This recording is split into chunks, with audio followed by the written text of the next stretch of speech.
Hunjira namawa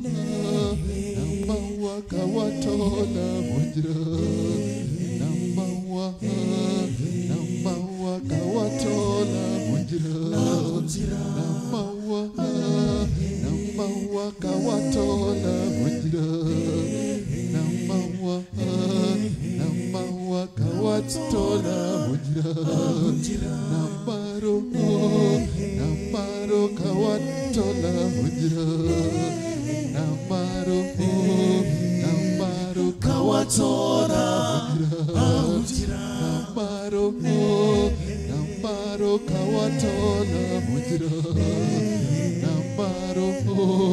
namaro kawatola hunjira uliwewa heri ombe uliwewa heri ombe uliwewa heri ombe uliwewa heri ombe uliwewa heri ombe uliwewa heri ombe uliwewa heri ombe uliwewa mama heri ombe onangani baraka heri ombe onangani baraka heri ombe onangani baraka heri ombe uliwewa mama heri ombe onangani baraka heri ombe onangani baraka heri ombe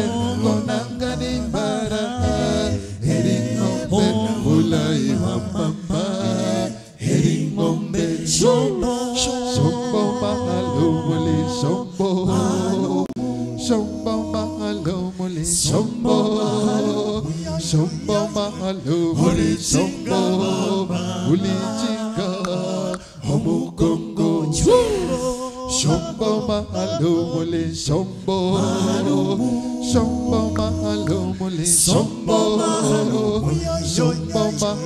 muli sombo muli chika homugongo uliwewa heri ombe uliwewa heri ombe uliwewa heri ombe uliwewa mama heri ombe uliwewa heri ombe uliwewa heri ombe uliwewa heri ombe uliwewa mama heri ombe konangani baraka heri ombe konangani baraka heri ombe konangani baraka heri ombe uliwewa mama heri ombe konangani baraka heri ombe konangani baraka heri ombe konangani baraka heri ombe uliwewa mama heri ombe sombo mahalo muli sombo mahalo muli sombo sombo mahalo muli sombo muli chika homugongo sombo mahalo muli sombo mahalo muli sombo mahalo muli sombo muli chika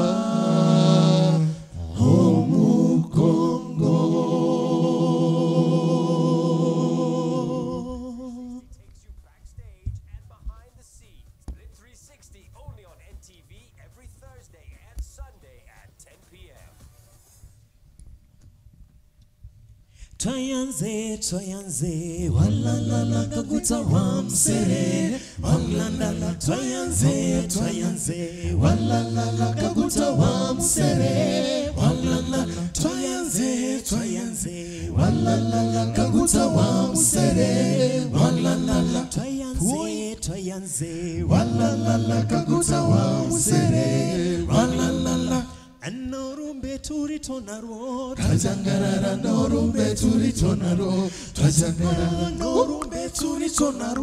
twajangarara norumbe turito narwo twajangarara norumbe turito narwo twajangarara norumbe turito narwo twajangarara norumbe turito narwo twajangarara norumbe turito narwo twajangarara twajangarara twajangarara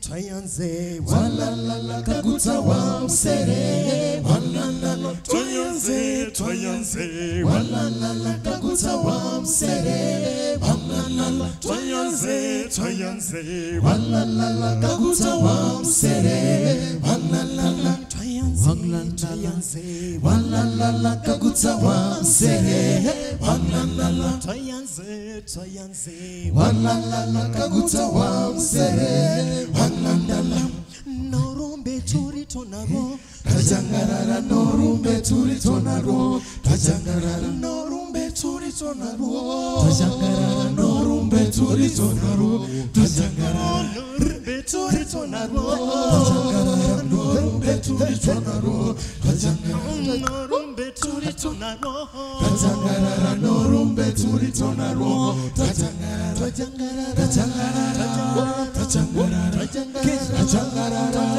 twajangarara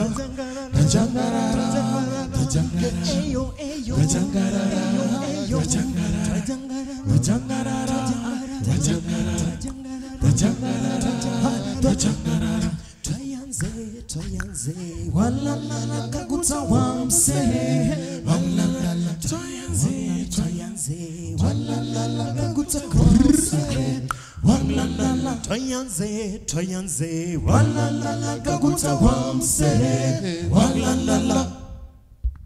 Hello, children. Or should I say bonjour? Well, perhaps I should just say good morning. And talking about mornings, do you know what will always educate and excite you on Monday mornings? Well, drum rolls! This amazing new magazine called Junior Spots. Did you hear that right? Junior Spots. The magazine will have some exciting stories about your opinions. For example, how you will celebrate the April holidays. Isn't that cool? Some of those people you look up to and where they went to primary school. Safety and security, both at home and in school. And the different sports kids do. And ooh, do you love animals? We have that too, on environment and much, much more. This pullout is targeted for the ages of between 8 and 10, that is primary school going children. Hata ukiingia kwa nyumba, mtoto pia anauliza gazeti yangu dadi umenikujia nayo? Naambia chukua ndio hii. But I will encourage all of us to catch a copy of our Daily Nation. Every Monday weekly, we will have something ready for your child. The junior sport which is very exciting, yeah?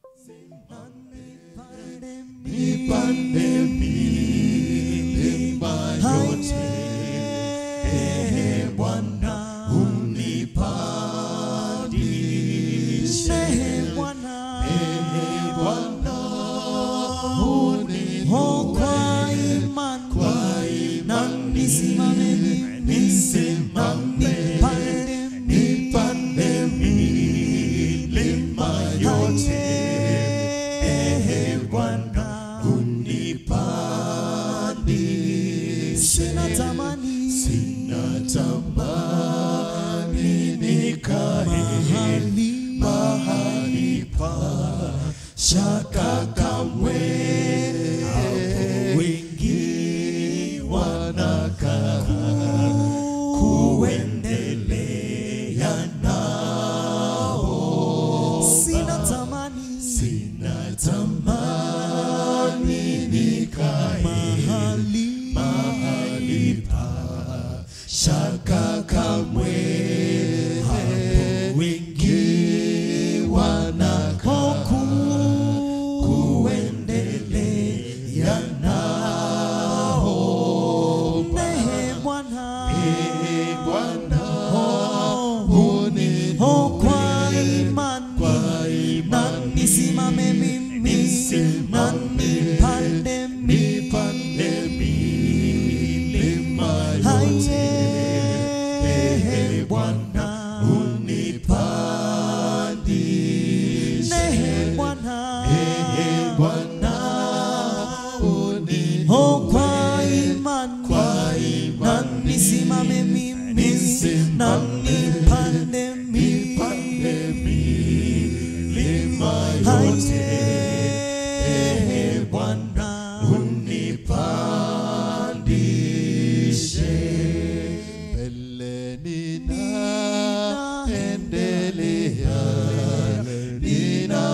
uyasikie. Bwana unipandishe mbele, ninaendelea,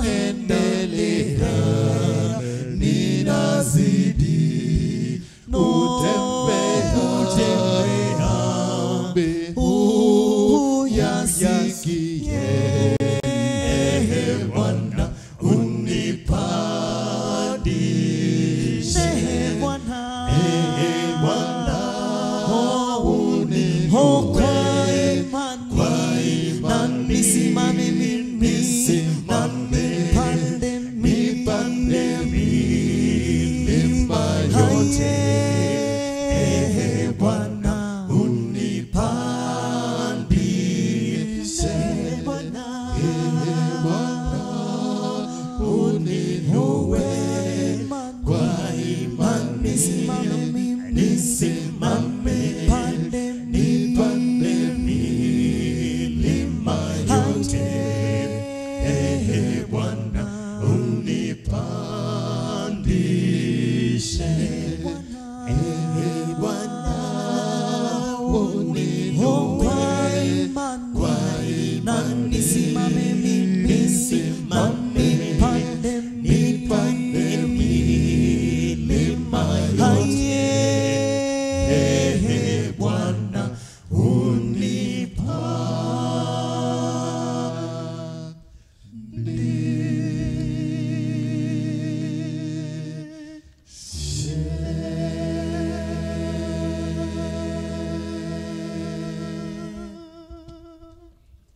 Thank you so much.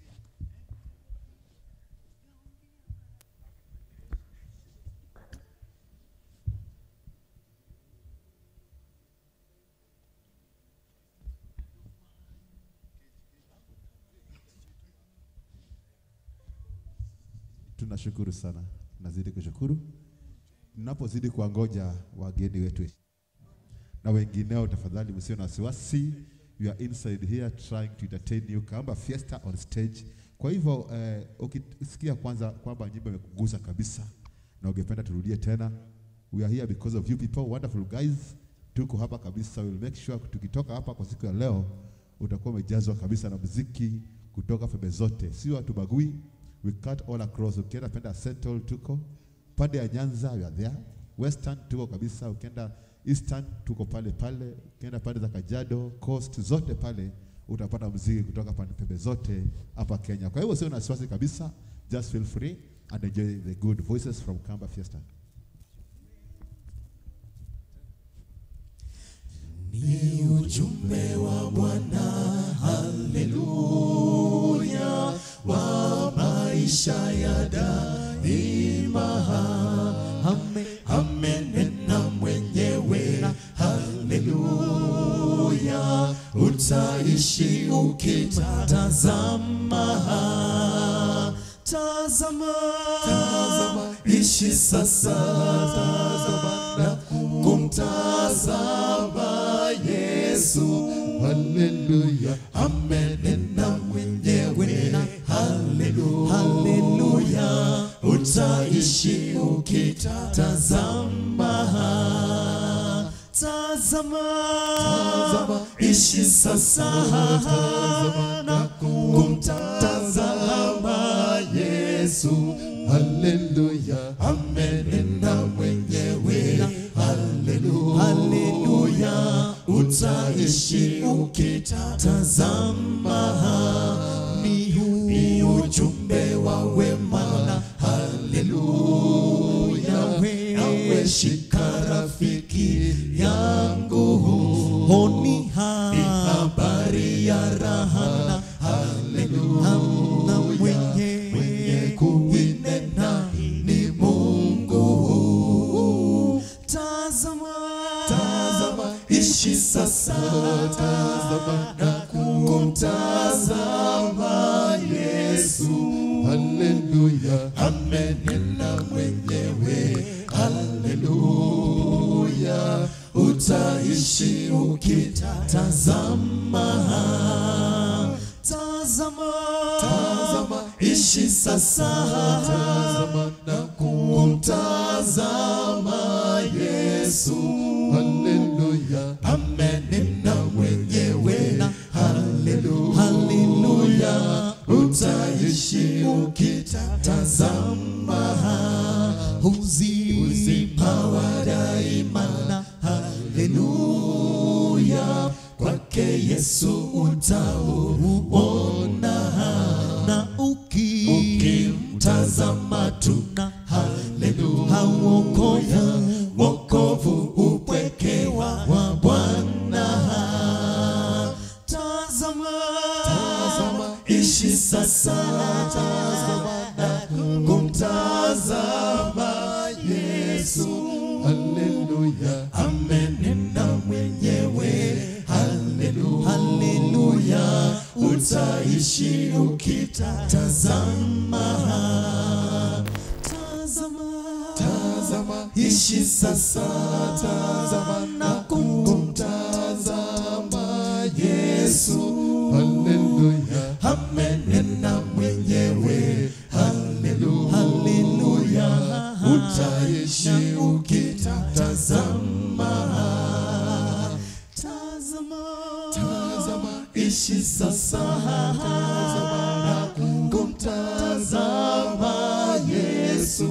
Haleluya, amenena mwenyewe. Haleluya, haleluya, utaishi ukitazama. Tazama, ishi sasa, tazama na kumtazama Yesu. Haleluya, amenena mwenyewe. Haleluya, haleluya, utaishi ukitazama.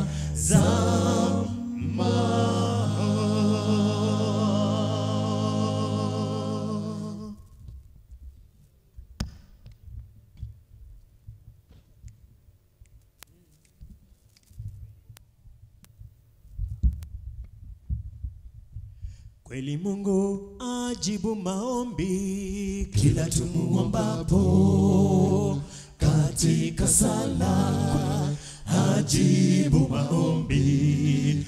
Alijibu yake Hana, akajibu ya Danieli, nasi pia tutajibiwa tuombapo kwake.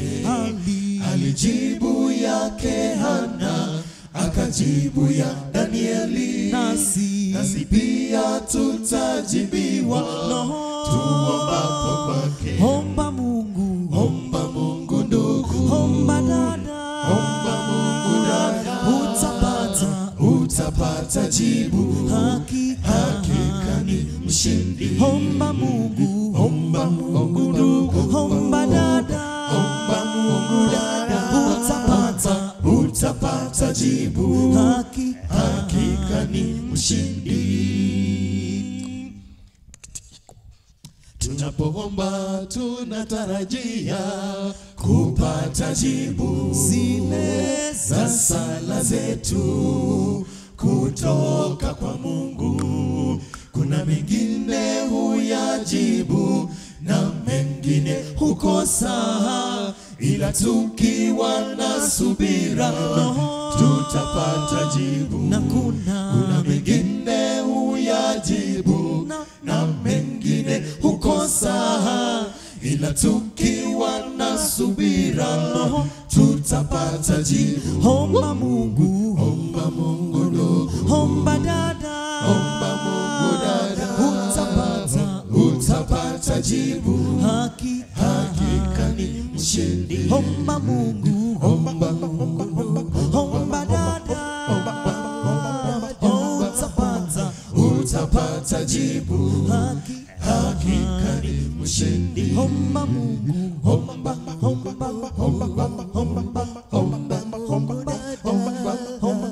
utapata jibu. Hakika ni mshindi. omba Mungu, Omba Mungu ndugu, omba Mungu dada, utapata jibu. Hakika ni mshindi. omba Mungu, Omba, omba dada,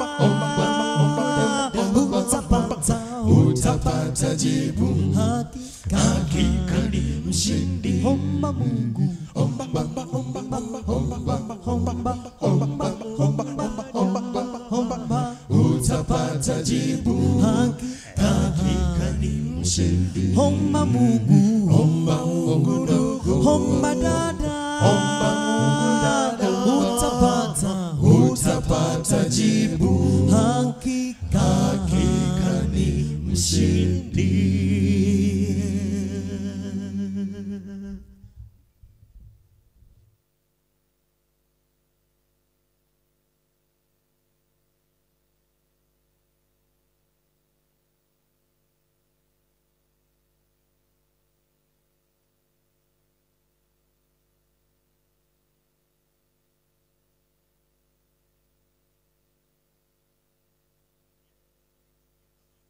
Mushereve mama, Mushere mwene uzeri mwanangu, haye. Mushereve mama, mushere mwene uzeri mwanangu, haye. mushereve mama, Mushere mwene uzeri mwanangu, haye. Mushereve mama, mushere mwene uzeri mwanangu.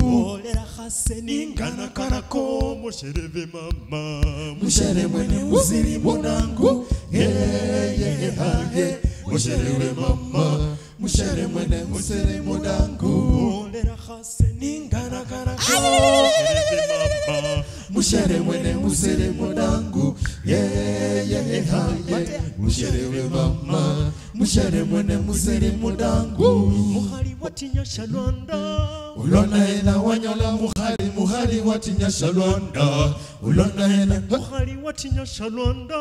Ulona ena wanyola muhari watinya shalwanda. Ulona ena musasa watinya shalwanda. Ulona ena wanyola musasa watinya shalwanda. Ulona ena musasa watinya shalwanda. Ulona ena wanyola musasa watinya shalwanda. Ulona ena hawoyi ngana kana diranga mapare woya. Mushere mwene uzeri mwanangu, mushere mwene uzeri mwanangu. Hawoyi ni gana diranga shivera woya.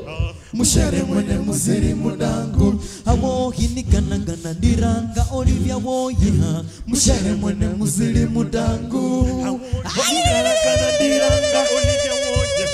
Mushere mwene uzeri mwanangu. Hawoyi ni gana diranga. Mushere mwene uzeri mwanangu. Niwina yihale mulwanyi. Oh, mulwanyi, oh, mulwanyi, oh, mulwanyi, oh, mulwanyi, Niwina yihale mulwanyi. oh, mulwanyi, oh, mulwanyi, oh, mulwanyi, oh, mulwanyi, Niwina yihale mulwanyi. oh, mulwanyi, oh, mulwanyi, oh, mulwanyi, oh, mulwanyi, Haye mushereve mama. Mushere mwene uzeri mwanangu, haye. Mushere mama, mushere mwene uzeri mwanangu. Haye mushereve mama. Mushere mwene uzeri mwanangu, haye. Mushere mama, mushere mwene uzeri mwanangu. olera haseni ngana kanako. Mushereve mama. Mushere mwene uzeri mwanangu, haye. Mushere mama, mushere mwene uzeri mwanangu. olera haseni ngana kanako. Mushereve mama. Mushere mwene uzeri mwanangu, haye. Mushere mama, mushere mwene uzeri mwanangu. muhali watinya shalwanda. Ulona ela wanyola muhari watinya shalwanda. Ulona ela muhali watinya shalwanda. Ulona ela wanyola muhari watinya shalwanda. Ulona ela musasa watinya shalwanda. Ulona ela wanyola musasa watinya shalwanda. Ulona ela musasa watinya shalwanda.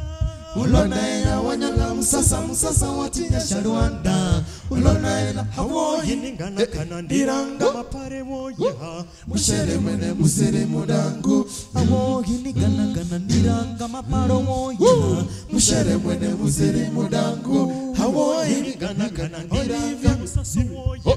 mushere mwene uzeri mwanangu. Mushere mwene uzeri mwanangu. yiningana kanandiranga Olivia Woya mushere mwene muzere mudango. Well, that particular song is more basically used at the western side of this country. This is at the time they want to give dowry. Unajua uko western ng'ombe ndio wanga zinapeanwa. So huyu msichana amekwama, amekataa kutoka kwa nyumba. Sasa hapo ndio wanafanyanga kohoazi kidogo kuzunguma msichana atoke kwa nyumba. Yaani yako ndio kasisitimu hii wimbo inatumikanga just exactly kutoa msichana kwa nyumba. Yeah, so wacha twende Mombasa kidogo. Kwe unibarani msenangu na uyapemba he. Kwe unibarani msenangu na uyapemba he. Kwe unibarani msenangu na uyapemba he. Kwe unibarani msenangu na uyapemba he. Zomba maulana pemba he. Zomba maulana pemba he. Haila Fatumana kwenda kwa ubara. Homuzi haila Fatumana kwenda kwa ubara. Msenangu haila Fatuma kwenda kwa ubara. Homuzi haila Fatuma kwenda kwa ubara. Kwe unibarani msenangu. Kwe unibarani msenangu. Pemba he. Maulana pemba he. Maulana zomba pemba he. Haila Fatumana kwenda kwa ubara. Haila Fatumana kwenda kwa ubara. Msenangu haila Fatumana kwenda kwa ubara. Haila Fatumana kwenda kwa ubara. Ndarafoteni hendare. Hoya. Ndarafoteni hendare. Hoya. Unalobama sonangazi. Hoya. Unalobama sonangazi. Hoya. Mainge tukema he. Hoya. Mainge tukema he. Hoya. Ndarafoteni hendare. Hoya. Ndarafoteni hendare. Hoya. Unalobama sonangazi. Hoya. Unalobama sonangazi. Hoya. Mainge tukema he. Hoya. Mainge tukema he. Hoya. Msenangu hoya. Msenangu hoya. Msenangu hoya. Msenangu hoya. Msenangu hoya. Msenangu hoya. Msenangu hoya. Msenangu hoya. Msenangu hoya. Hoya. Msenangu hoya. Kwe unibarani msenangu na uyapemba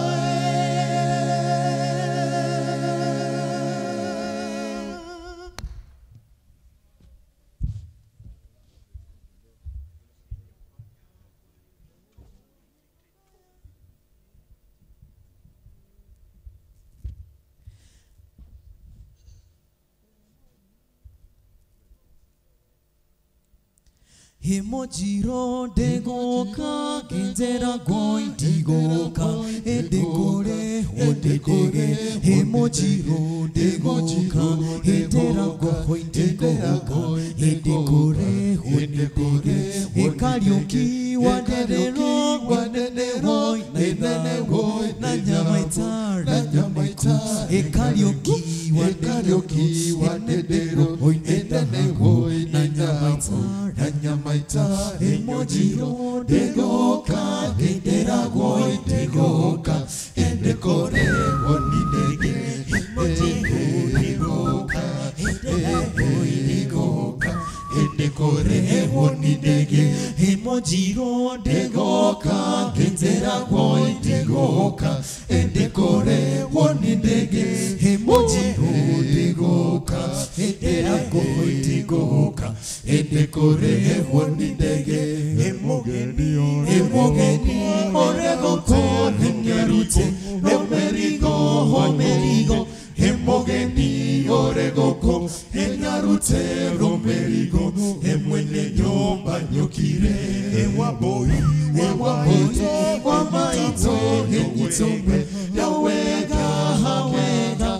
wamboi wa maito Enyito weyo wega ndakwenda kendo kerito Emojiro Degoka Heteragoy Degoka Hedekore Wone dege Emojiro Degoka Heteragoy Degoka Hedekore Wone dege Enyumba ya mware wito Negitito Negitaje Henasude Zangombe Enyumba ya mware wito Negitito Negitaje Henasude Zangombe Enyumba ya mware wito Negitito Negitaje Mware wito Mware wito Mware wito Mware wito Mware wito Enasude Zangombe Enyumba ya mware wito Negitito Negitaje Henasude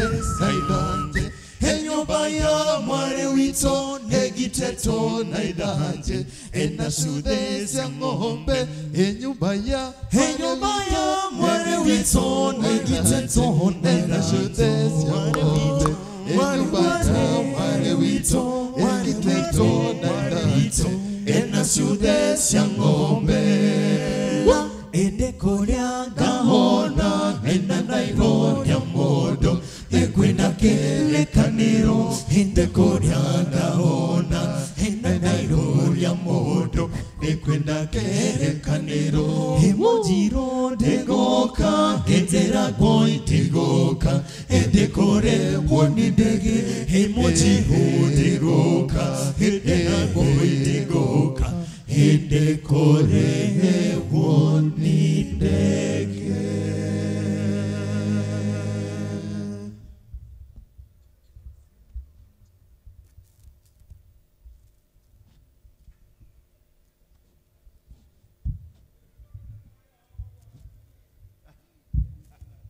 Mungu wetu ni mwaminifu, Mungu wetu ni mwaminifu, Mungu wetu ni mwaminifu, Mungu wetu ni mwaminifu, Mungu wetu ni mwaminifu, Mungu wetu ni mwaminifu, Mungu wetu ni mwaminifu, Mungu wetu ni mwaminifu, Mungu wetu ni wa baraka, Mungu wetu ni wa baraka, Mungu wetu ni wa baraka, Mungu wetu ni wa baraka, Mungu wetu ni wa baraka, Mungu wetu ni wa baraka, Mungu wetu ni wa baraka, Mungu wetu ni wa baraka. Katutoa chini katuweka wapi? Katutoa chini katuweka kati, katutoa kati katuweka juu. Mungu wetu ni wa baraka. Katutoa chini katuweka wapi? Katutoa chini katuweka kati, katutoa kati katuweka juu. Mungu wetu ni wa baraka. Mungu wetu ni wa amani, Mungu wetu ni wa amani, Mungu wetu ni wa amani, Mungu wetu ni wa amani, Mungu wetu haye amani, Mungu wetu ni wa amani, Mungu wetu ni wa amani, Mungu wetu ni wa amani, Mungu wetu ni wa ajabu, Mungu wetu ni wa ajabu, Mungu wetu ni wa ajabu, Mungu wetu ni wa ajabu, Mungu wetu ni wa ajabu, Mungu wetu ni wa ajabu, Mungu wetu ni wa ajabu, Mungu wetu ni wa ajabu. katutoa chini katuweka wapi? Katutoa chini katuweka kati, katutoa kati katuweka juu. Mungu wetu ni wa ajabu. Katutoa chini katuweka wapi? Katutoa chini katuweka kati, katutoa kati katuweka juu. Mungu wetu ni wa ajabu. Mungu wetu anatujali, Mungu wetu anatujali, Mungu wetu anatujali, Mungu wetu anatujali, Mungu wetu anatujali, Mungu wetu anatujali, Mungu wetu anatujali, Mungu wetu anatujali, Mungu wetu ni rafiki, Mungu wetu ni rafiki, Mungu wetu ni rafiki, Mungu wetu ni rafiki, Mungu wetu ni rafiki, Mungu wetu ni rafiki, Mungu wetu ni rafiki, Mungu wetu ni rafiki. Katutoa chini katuweka kati, katutoa kati katuweka juu. Mungu wetu ni rafiki. Katutoa chini, katuweka wapi? Katutoa chini, katuweka kati, katutoa kati, katuweka juu. Mungu wetu ni rafiki. Katuweka wapi? Katutoa chini, katuweka kati, katutoa kati, katuweka juu. Mungu wetu ni rafiki. Katutoa chini, katuweka wapi? Katutoa chini, katuweka kati, katutoa kati, weka juu. Mungu wetu ni rafiki.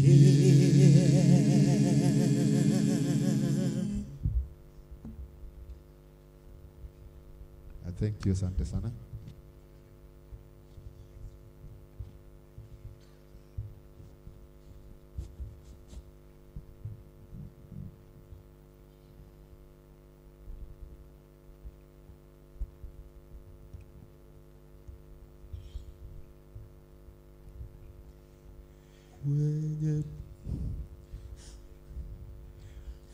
Kwenye parapara hapakosi baiskeli, kwani baiskeli ni gari yake Muluya.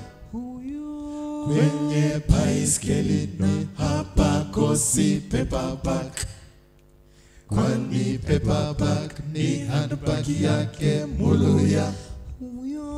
Kwenye paperback na hapakosi redio Sanyo, kwani redio ni mobile yake Muluya. Kwenye redio na hapakosi salamu, kwani salamu ndiyo pia yake Muluya. Kwenye salamu na hapakosi ujumbe, ni kwamba kuvunjika kwa mwiko sio mwisho kupika ugali. Kwenye parapara na hapakosi baiskeli, kwani baiskeli ni gari yake Muluya. Kwenye baiskeli na hapakosi paperback ya green, kwani paperback ni handbag yake Muluya. Kwenye paperback na hapakosi redio Sanyo, kwani redio ni mobile yake Muluya. Kwenye redio na hapakosi salamu, kwani salamu ni opi yake Muluya. Kwenye salamu na hapakosi ujumbe, ni kwamba kuvunjika kwa mwiko sio mwisho kupika ugali. Thank you, thank you. J'étais chérie.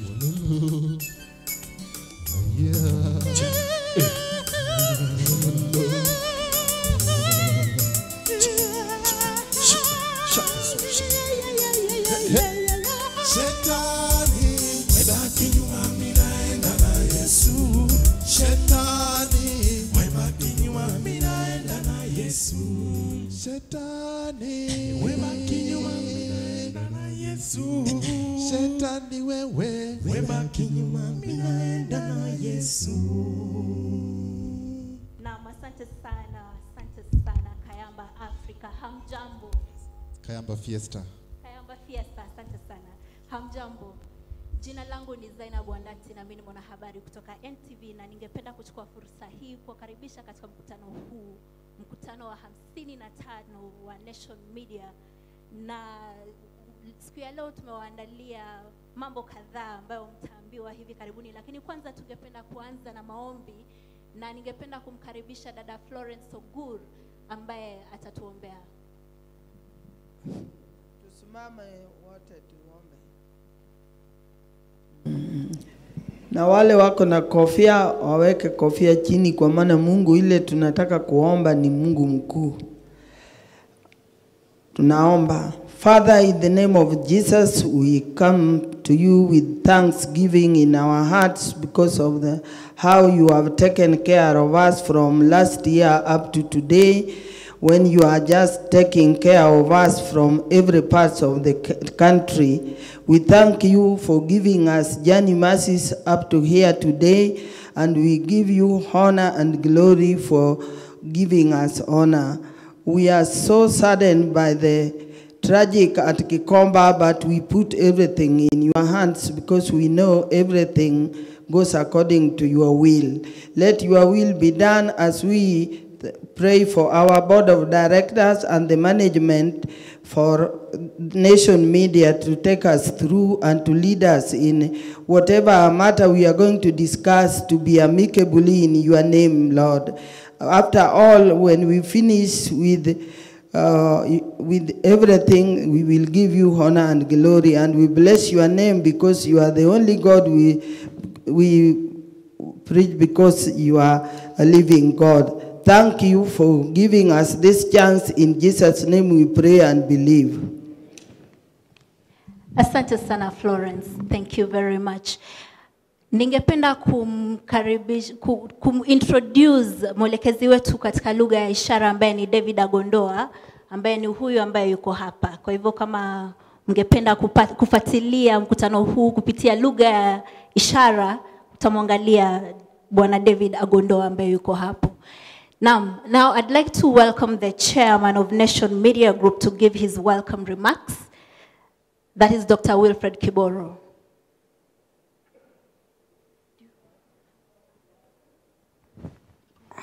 Thank you, Zainabu, for the introduction. Good afternoon, shareholders. Good afternoon again. God is good, and all the time. Okay, thank you.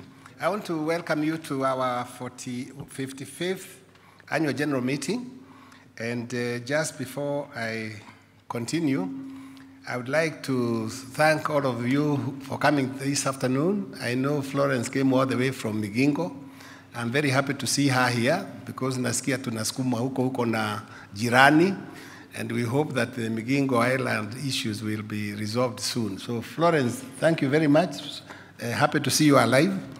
And so that we can continue, can I ask the company secretary to confirm if we have quorum? Yes, Chairman, we have a quorum. Thank you. Since we have quorum, I can therefore call the meeting to order. And I would like to start by introducing my board of directors. I think starting from the extreme left, we have Louis Otieno, who joined the board not very long ago.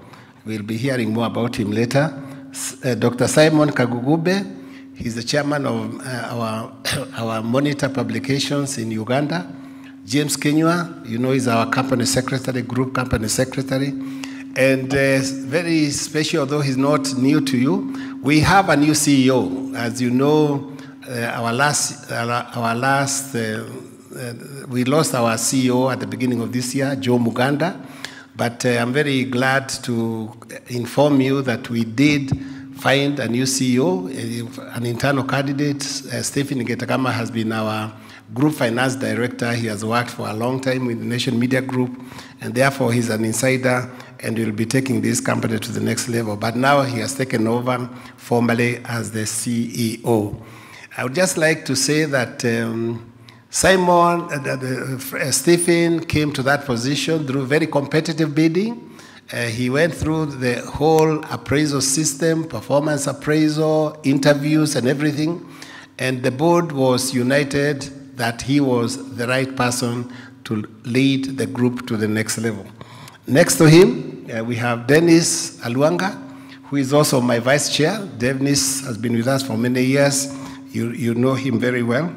And next to Dennis, I would like to introduce Bernice Kemashia, who is from Pricewaterhouse, because they are now our new auditors. And so welcome. This is, I think, your first time, our first AGM. Or is it the second? For many years. But this is the first time she's representing our company. Thank you so much. And next we have Anwar Funawala. I don't think he needs introduction. Francis Okello doesn't need introduction. Wangedi Mwangi, who joined us the board. As you know, Wangedi Mwangi used to be our editorial director, but now he has joined the Nation Media Group main board. And then, of course, we have Leonard Mususa, who is the chair at our company in Tanzania, Mwananchi Communications. And we have James Montgomery from the UK. He works for BBC. And Professor Lee Hubner. Lee Hubner doesn't need introduction. He has been there in the board for many, many years. And last but not least, we have Tom Mushindi, who is our group editorial director.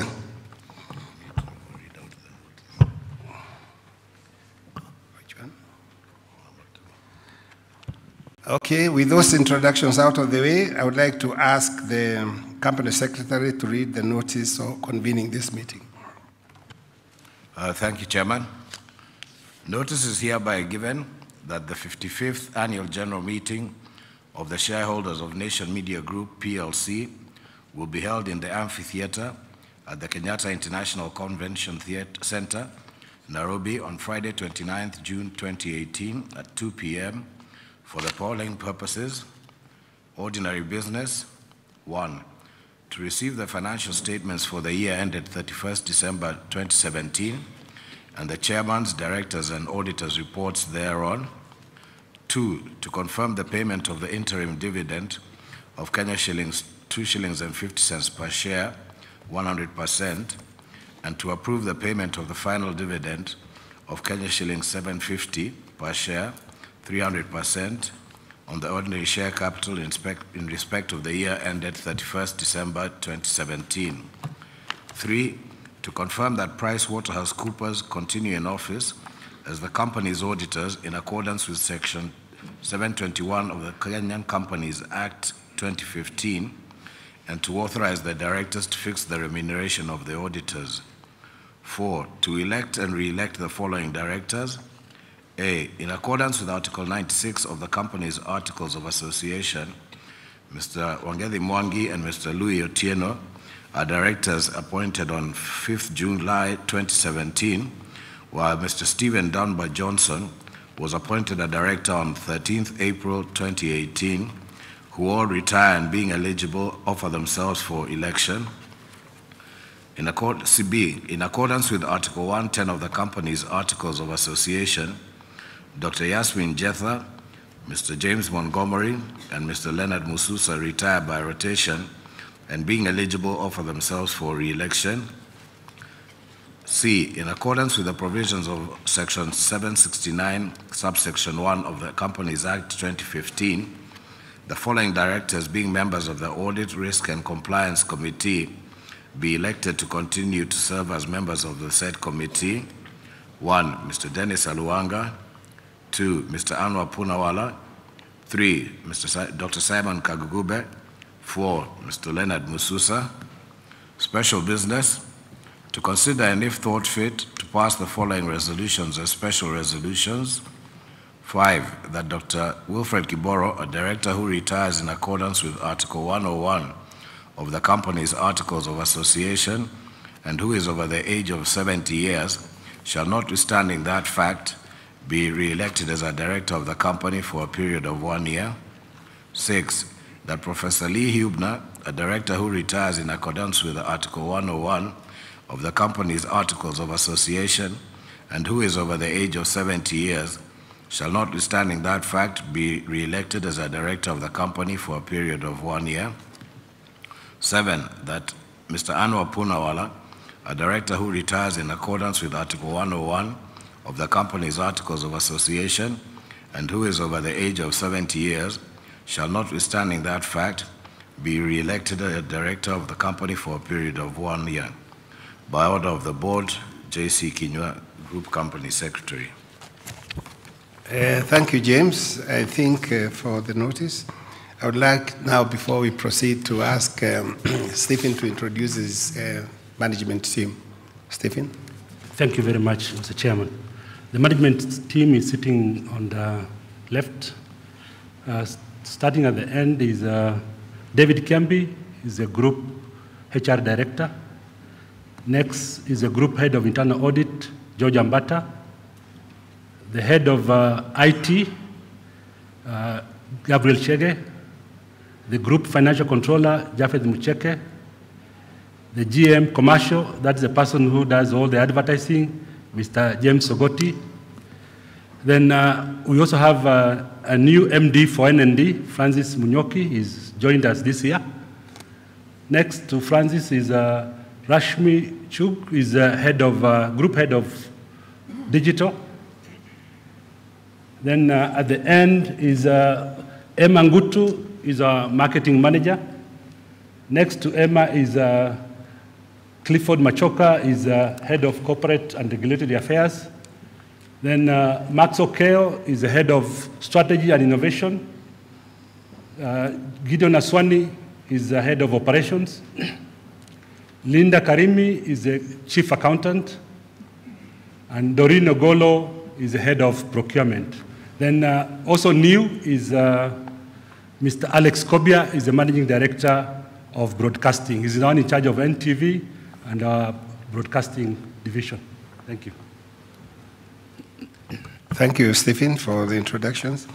We'll now proceed, and I would like to propose that the accounts for the year ended 31st December 2017 and the chairman's, directors, and auditors' reports therein having been circulated be taken as read. I think you all got copies of the annual accounts, and all these reports are in there. So I'm proposing that the reports therein having been circulated be taken as read.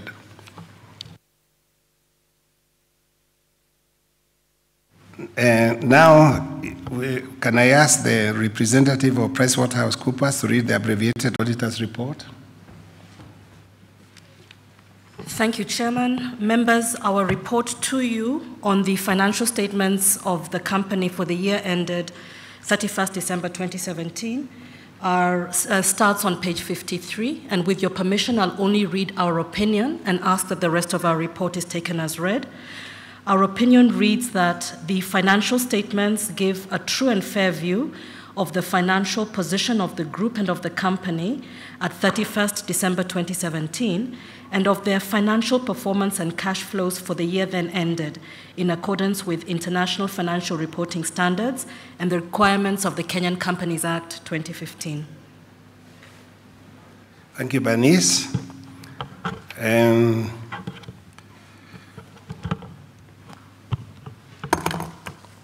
Ladies and gentlemen, the year 2017 witnessed a sluggish economy across the East African region, with Kenya, Uganda, Tanzania, and even Rwanda recording a decline in the GDP growth compared to the previous year.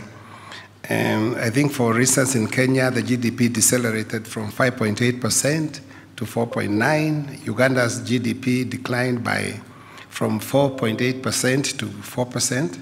4.8% to 4%, while Tanzania's GDP declined to 6.6% from the previous year of 7.2%, and Rwanda also didn't fare any better. They recorded a GDP of 4% compared to 6.4% the previous year. For this reason, the regional economies met quite a lot of external and domestic shocks, such as the decline in the private sector access to the credit. You know very well, like in Kenya, as a result of the interest rate caps, the financial sector they did not avail as much credit to the SMEs and small businesses, so the access to credit was constrained. Also, I think in the agricultural sector, it was very negatively impacted by the drought that was experienced throughout the region. And in Kenya, we all know about the acrimonious electoral period that we experienced throughout 2017 and also the early part of this year. So all these cumulatively had a major impact on the businesses across the country. And we saw the result of that the region, we found that many companies recorded reduced profits, and indeed some of the public companies had to issue profit warnings. Profit warnings are issued by listed companies that expect to have their profits reduced by more than 25% compared to the previous year. But I'm very happy to report to you shareholders that despite the very difficult trading environment in the region, Nation Media Group managed to post a profit of 1.95 billion shillings before PBT in the year 2017. So I think we feel very happy that, in fact, despite that, we were able to make a good profit. I think those of you who have been following the media scene, you know that over the past few months, the Nation Media Group has come under scrutiny on our core values, and more specifically, our independence. And it is necessary that I re-emphasize what we recently reaffirmed in our newspapers and across other media platforms about our core values. And just to reiterate that NMG is founded on a bedrock of core values to promote independent voices, diversity, and freedom of expression. This is very dear to us.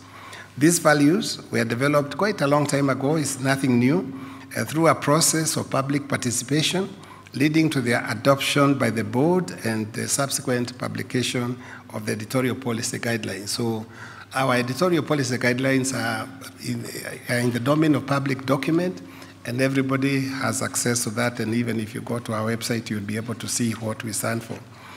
Ladies and gentlemen, central to these values and the purpose for our establishment is a mission to be a trusted partner to emerging African democracies, a champion of the ordinary person in his or her interaction with the government of the day, a voice for the rule of law and respect for human rights, and a strong advocate for the free market economies. So you'll find constantly through our media platforms, these are the things that we try to promote through our various media platforms. This mission, ladies and gentlemen, has remained unchanged over the years, and as we seek to positively influence the society. And we shall continue to be guided and to stand by these values, and particularly our values of truth, independence, fairness, balance, accuracy, and objectivity. Ladies and gentlemen, because of our leading position in the industry and our refusal to pander to partisan whims, we have and will from time to time come under attack by interest groups attempting to undermine our credibility. I want to pledge to our shareholders here and to our stakeholders across the region and elsewhere in the world that we shall remain strong, we shall remain independent, we shall remain steadfast, and we shall remain true to our values. Ladies and gentlemen, we continue to operate in a very unpredictable and challenging regulatory environment across the region. And I think you'll always find that in the media world, the governments the world over are always trying to come up with all kinds of laws and regulations to regulate the media. In Tanzania, for instance, we saw the enactment of our Media Services Act, which for the first time within the print media industry restricts the foreign ownership in a print media enterprise to 49%. And this posed a big challenge to the group because Mwananchi Communications Limited is 100% owned by Nation Media Group. And therefore, for this reason, we have taken steps to try to comply with the law, because once the law is passed, there's nothing you can do about it. So we have to comply with the law. And for this reason, we shall be selling 51% of our equity in Mwananchi Communications Limited to local shareholders in Tanzania to be able to comply with the law. In Kenya, the latest affront on press freedom, I think you all experienced it. We know at the beginning of this year, the closure of television stations for close to 10 days for some and for others for about a week. And again, this is nothing new. We have experienced that before. But this constant struggle between the government and the media, as the media tries to hold the government to account and to assert their independence. The other thing I would just like to report to the shareholders here is that we are really facing a lot of difficulties with the government, particularly doing business with the government. The government contributes about 22% of advertising revenue. We have taken on government advertising because we thought that, in fact, a government debt is as good as money in the bank. But we have found to our dismay that the government is not very good at paying their debts. As we stand today, the government owes this group more than 800 million Kenyan shillings, some of it going back to 2015. And it has been quite frustrating having a discussion with the government. But I must also add that we are not the only media house that is owed so much money by the government. But then you see, I don't know whether what that means, because that's just to try to explain to you the difficult operating environment which we find ourselves, particularly with our relation to the government. But despite that, I want to also say that one of the things that we have been looking at is continuing to develop and nurturing and enhancing the skills of our staff by investing in their training, both locally and internationally. And we have seen this in the impact of improved journalism and innovations. I think you'll recall that we lost quite a lot of our staff to competition. In a way, it is a compliment to Nation Media Group, because I think they know that our journalists are ahead of everybody else. So we have lost a lot of our people in the television. But I must say that as part of our training and development program, we have been able to replace those people who have lost without really significant impact into our television. And that's the way it should go. Of course, it's quite frustrating that we invest so much money in training our people for them just to come and be snapped by competition. But we do not expect, and I think the CEO will talk about that, we do not expect that the people who go to seek fortunes elsewhere will adversely or materially affect our business operations. The other point I would like to just share with the shareholders today is that we recently invested in a new digital publishing system. The system which had, I don't know, is it called DTI or whatever? DTI. We had purchased that system, I think when I was still CEO here more than 12, 15 years ago. And so we now have a new publishing system called New Cycle Solutions, which is a state-of-the-art publishing system that will enable NMG to exploit and optimize our media assets across the platforms. And the other thing, and I think the CEO will talk to this, is that also in terms of going forward, the group is looking at various opportunities for developing new revenue streams. And as you know, we recently launched the Elite 360 music label to promote local artists, and have partners with the company to launch a gaming competition. I think we are saying this because when you look at our business model, the print media globally is not growing. And this has been contributing significantly to our revenue. Therefore, our strategy at the moment is to look for new avenues to get new revenue streams. And within the digital space, some of these initiatives like Elite 360 are helping quite a lot. I think you'll see in the presentation by the CEO that the new media, although in terms of the scale is not very big, but this, particularly on the digital, is an area that we are growing very, very quickly, and this is where the future of the media lies. On the sustainability agenda, I don't want to go into a lot of that, but just to mention quickly that we have partnered with the USAID to support Tusome, a Government of Kenya initiative, which is a literacy program to expand access to reading material to more than 22,000 public primary schools. In this area, I think you'll find that Taifa Leo has done a fantastic job in this one, and we continue to make a significant contribution in that area. We are also involved in all matters of environmental concerns, and we are partnering with other people, including the government, with an objective of planting over 250 million trees. The idea here is to try to help Kenya to have its forest cover increase from the current 7% to about 15%, which is the key objective of the nation here. And we have also been very strong in the agricultural field, holding various farming clinics to help our farmers. And this is one of the ways that we think that we are out there, even in the grassroots level, to link and to be able to be talking to the customers across the whole spectrum.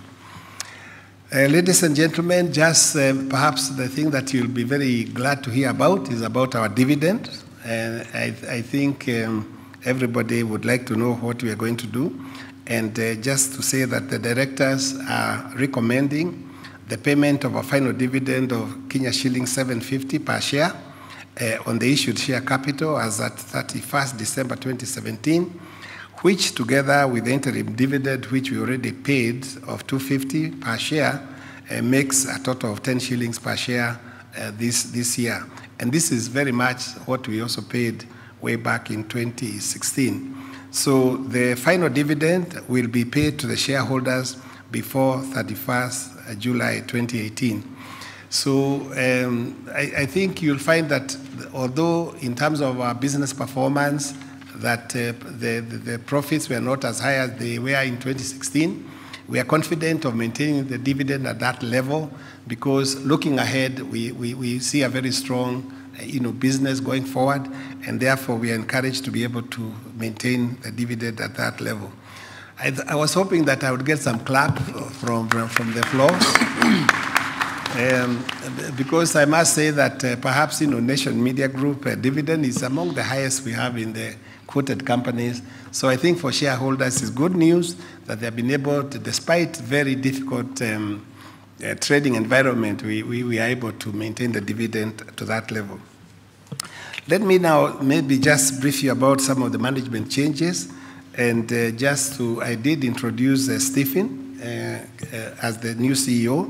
Mr. Gitagama, who was previously the Group Finance Director, and just to say that the board has full confidence in his abilities, having immense knowledge in the operations of the group to deliver on the strategy of transforming the group into a modern digital content company. Please join me in congratulating Mr. Stephen Gitagama. And we wish him his success in steering the group. I also want to introduce very briefly Wangedi Mwangi. I think I did mention that Wangedi Mwangi, who has joined us the board. Wangedi is no stranger here. He worked for the group for more than 20 years. How many years, Kaze? 29. Mr. Mwangi worked for the group for over 29 years as a journalist, and of course he rose all the way to the top of the editorial ladder, and therefore he brings with him a whole wealth of experience. As you know, in our kind of business, editorial content is everything because what we give out there is information and education, and Mr. Wangedi will give very valuable insight into that. The other new kid in the block is Louis Otieno. Louis Otieno, who is the Director Corporate Affairs, Microsoft for Africa, and was appointed to the board, which he brings a lot of experience in the technology. I think their profiles are sort of summarized here, so I don't want to take a lot of your time reading through this. I think you can read for yourself. But as you hear, the company looks at this like digital, the future is digital. And therefore, as some of us will be leaving the board at some point, we want to bring the young blood who understand where technology is going, where digital is going, and bringing people like Otieno is a step in that direction. We did appoint another director. He's not here. He works for New York Times, and unfortunately, they were having their senior management meeting in Seattle, the other side on the western coast of America. So he was not able to be with us, but he's the president of the international of the New York Times company, and we appointed him in April. The group stands to gain a lot from him because, as you know, New York Times is probably the most famous, publication in the whole world, and him coming on board is really going to help us, particularly in the areas to tell us, how they were able to transit from purely print media enterprise to a multimedia enterprise. So we are very happy to have him on board, and so that is the lot in terms of the people I want to introduce to the board. I want to conclude by my remarks by saying that we are cognizant that legacy media platforms such as ours will continue to be under pressure from new age media, digital particularly, and the rapidly changing consumer habits. We all know that our children, those of you who have kids at home, we know the way they consume the news is not the traditional way we used to do through newspaper reading and so on. They are always on their WhatsApp, they are always on their, smartphones, they are on their computers, they are everything. And this, unfortunately for Kenya, or fortunately for us, they constitute 75% of the population. And the way they consume the media is very different. So we are at a threat, and we are also at a challenge from those new habits. And we try now to be able to adapt ourselves to the new consumer habits of these growing audiences. The long-term sustainability of our business therefore necessitates us to change and adapt to meet the customer's requirements. I also want to say that we are now going towards the end of this second quarter, and to report to you that we have started the year quite strongly. And I'm very confident that under the new leadership, we will record improved results this year. And that is why we have again had the confidence to maintain the dividends at the previous year's level. We are getting a lot of compliments in the marketplace, just as a way of, just to inform you, for the strong leadership position our various media platforms have taken in the fight against corruption, especially here in Kenya. Hence, because of the connection we are now making with our customers, in focusing on issues that really matter to them, we are seeing a steady growth of circulation and viewership. Some of the people we had lost had gone, but I think now they are looking at us that now we are actually talking with them. We are dealing with issues that are important to them, and we are seeing this is translating in improved copy sales, and also hopefully advertising will follow from that. So I can say clearly that we are now the trusted media house, and are cautiously optimistic that if we continue on this trajectory, we will regain market share and leadership across all the media platforms. Our key focus going forward will be to serve the people by informing them and educating them about the things that matter most to them. We shall continue to carry out our mandate as the people's watchdog, to promote plural democracy, to promote transparency, to promote accountability, and also to promote good governance.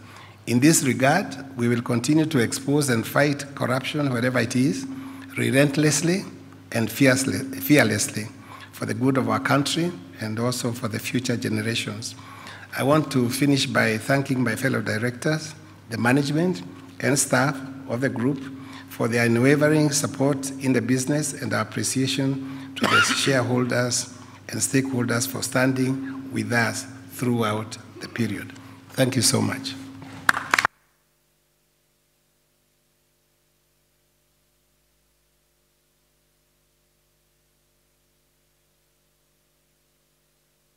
And now I'll call the CEO to make his remarks. Thank you, Mr. Chairman. Good afternoon, ladies and gentlemen. I'm delighted to address you and build on what the chairman has said by presenting the business highlights for the year ended December 31st, 2017. The group's profit before tax declined compared to the previous year. The corporate's clients, who are particularly affected by the prolonged electioneering period, attributed the shortfall to reduced advertising because of slowdown in commercial activities. Like the chairman said, the performance was affected by delays, especially payment delays, especially from the Kenyan government. The group's turnover declined by 6.2% to 10.6 billion, while the net earnings were at 1.4 billion, which was lower by 17.4% compared to the previous year. The results also included a one-off provision for restructuring costs of 259 million. I'm glad to report that the group's broadcasting units in Kenya and in Uganda grew their revenues by 12% and 5% respectively as a result of the strong programming and production of content that was well received by our audiences. Daily Nation and Business Daily in Kenya, the Citizen and Mwananchi newspapers in Tanzania, and the group's regional publication, the East African, recorded a drop in their revenue and operating results. In 2016, we began implementation of our business strategy of transforming the company to a modern digital-first company. The group has seen the group's digital division post strong results, registering a growth of 42% to drive its contribution to the group's operating income to 4% in 2017 from 1.5% in 2015. I'm pleased to report that since 2017, we have achieved a number of milestones. The group leveraged on its global, continental, regional, and local strength to establish a thought leadership forum. We refer to it as the Nation Leadership Forum.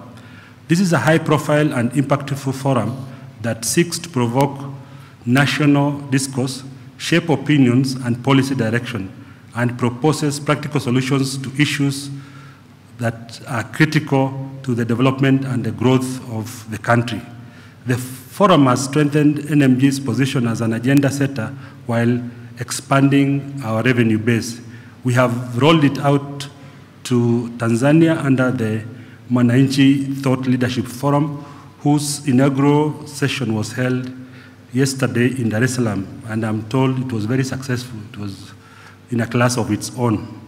In terms of new revenue streams, which the chairman mentioned earlier on, and innovation, we continue to focus our efforts on the mobile-first strategy through new digital innovations. Among the innovations include Newsplex, the Video Hub, the Nation News App, Lit 360, which was launched in May of this year, Habari App, and Nation Kiki. This has made significant impact on our group's digital audience, and I'm glad to report that the digital footprint as at May stands at 32 million unique users per month. That's a significant number. It shows that our platforms are able to reach 32 million unique users every month.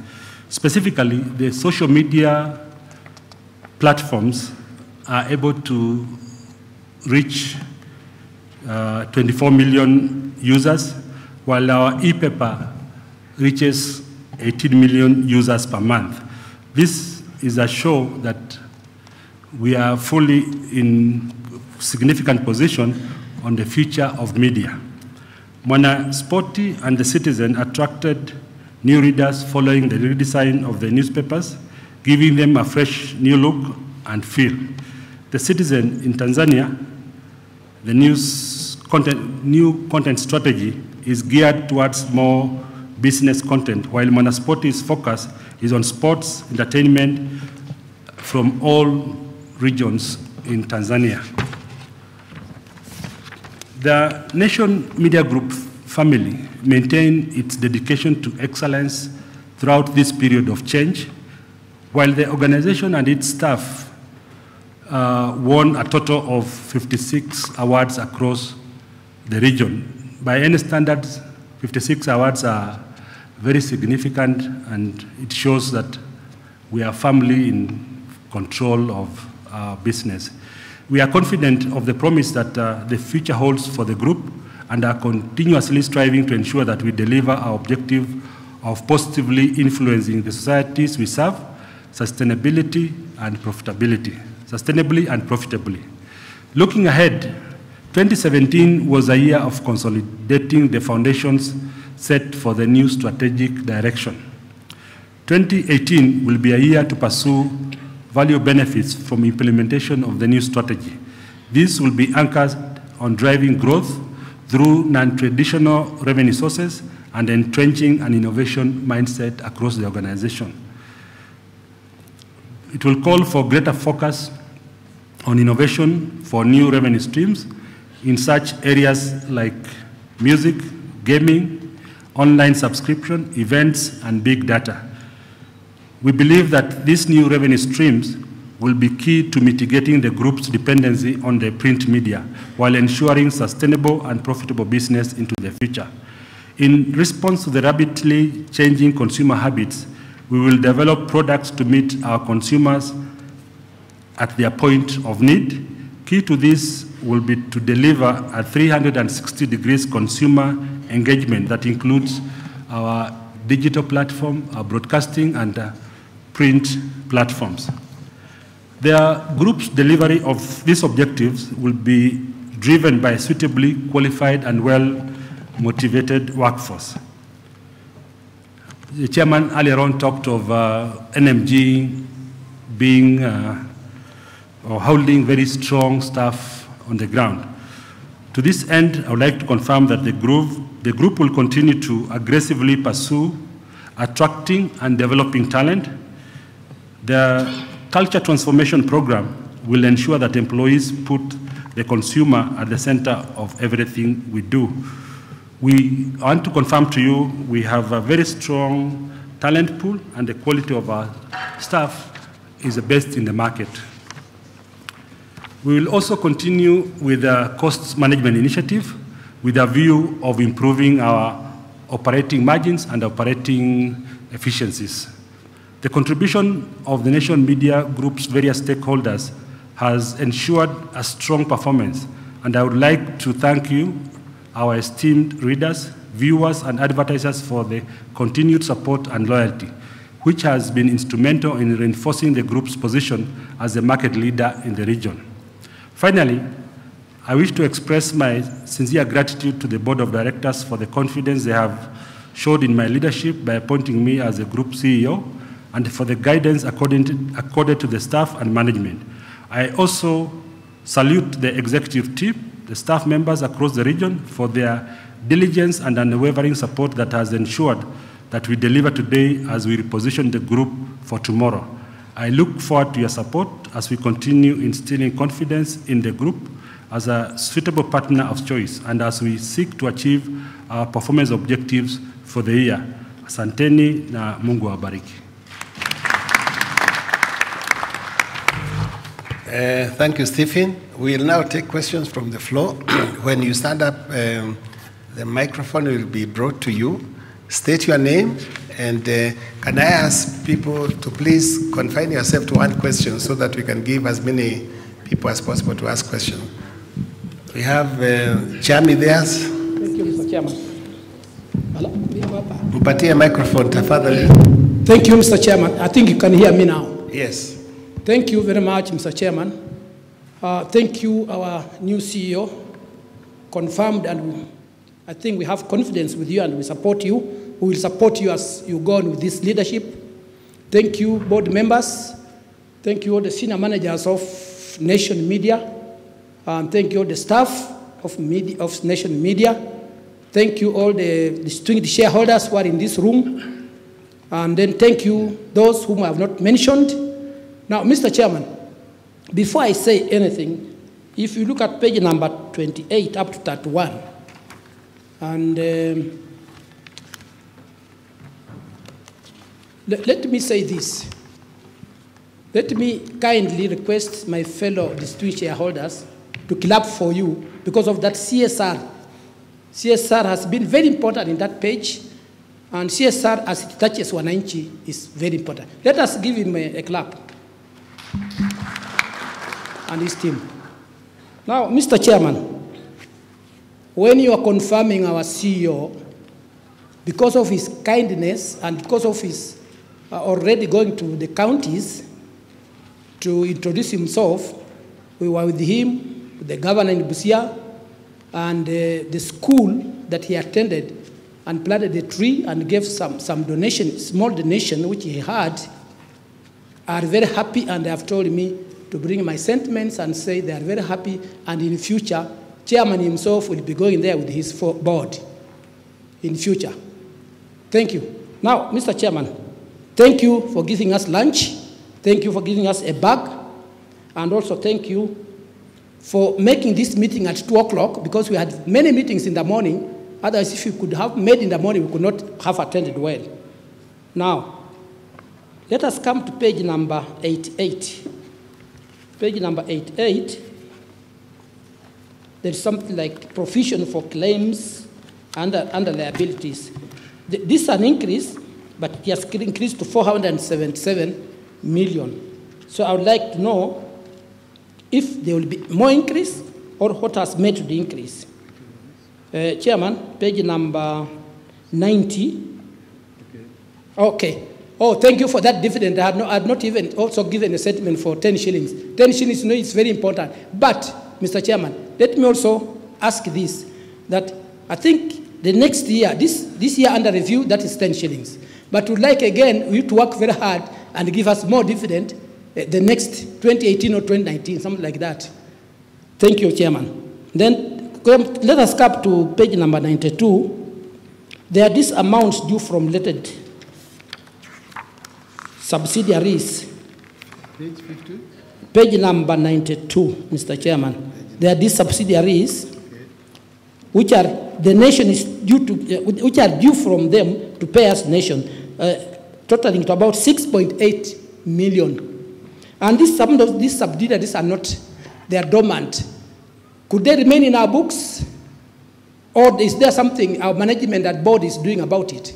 Because there are about 11 on that page. Okay. Because, Mr. Chairman, I've congratulated you very much, and other shareholders will also be asking some questions, and because I'm satisfied and I support you, and I have confidence, let me leave it there.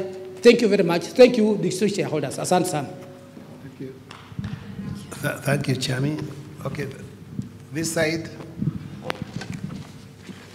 We start with the lady and then the gentleman here. Okay, let's start with the lady. The most treasured board of directors of Nation Media Group. Please let us have your name. My name is Sally Chepkorir. Chepkorir? Yes. Okay. Go ahead. The most treasured board of directors of NMG, led by Chair, our very CEO, Steve Kitakama. Welcome home. And feel at home. Go nowhere. You are there to stay. Distinguished shareholders, good evening, good afternoon. Good afternoon. Allow me, Mr. Chair, to laud NTV for enabling Kenyans to watch World Cup free of charge.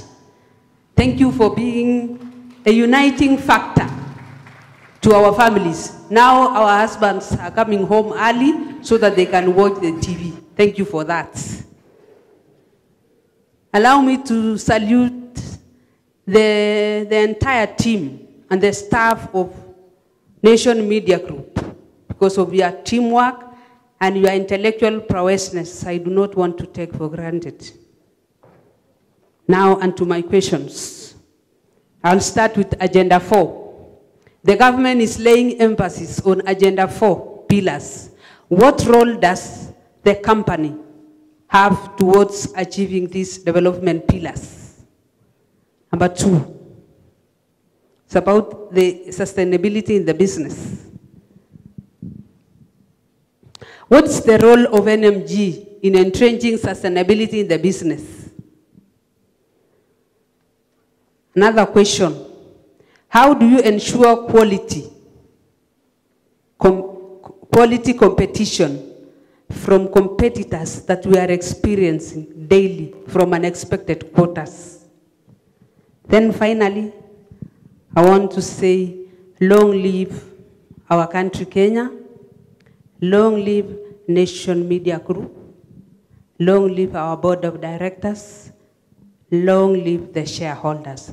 Thank you. Thank you.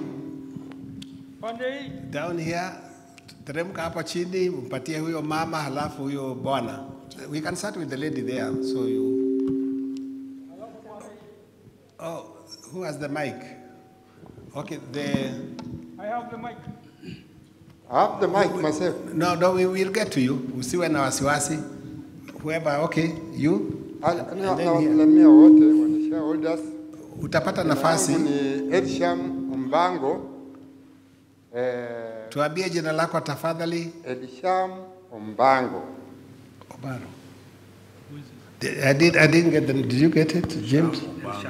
Obango. Okay, Mr. Obango. Yeah. Haya. Swali yangu ya kwanza, tuko na shida.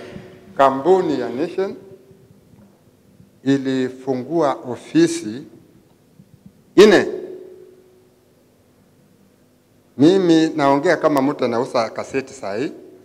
Nimewahi kuwa staff member 30 years. Sahi baada ya kuangalia vile hali ya maisha vile iko, niliamua kuuza kaseti. I'm doing my 25th years. Na yale inaendelea kwa circulation department ni ya kuokofia. I think Mr. Francis Munyoki is here. Ni kwa ofisi yako. Na mimi naomba wewe ukimbie na speed. Makosa yako ulipoteuliwa, hujawahi kutoka kwa ofisi yako, utembee uone nini inaendelea. I'll give you for example. Pale line ya Huruma, kampuni sio shareholder, baada ya kusikia ile shida ilikuwa pale, walifungua ofisi, ikawekwa pale. Ile kitu ninashangaza watu, ama ile kitu nasikia nikiongea hivyo, the whole of Eastland wanajua mimi ni shareholder wa kampuni hii. Na fadhali kampuni ipe nafasi ya kuuza kaseti, sio kujibu maswali ya watu. Saa hii ni shida kubwa kupata kaseti Huruma, Tondora, South B. Nafikiria kama si kuambiwa kama general manager wa Nation Carrier kwa hapa. Unachukua 10 tani lori kusambaza kaseti the whole of Eastland. Hiyo ni kupoteza sales, niko hapa kwa pesa.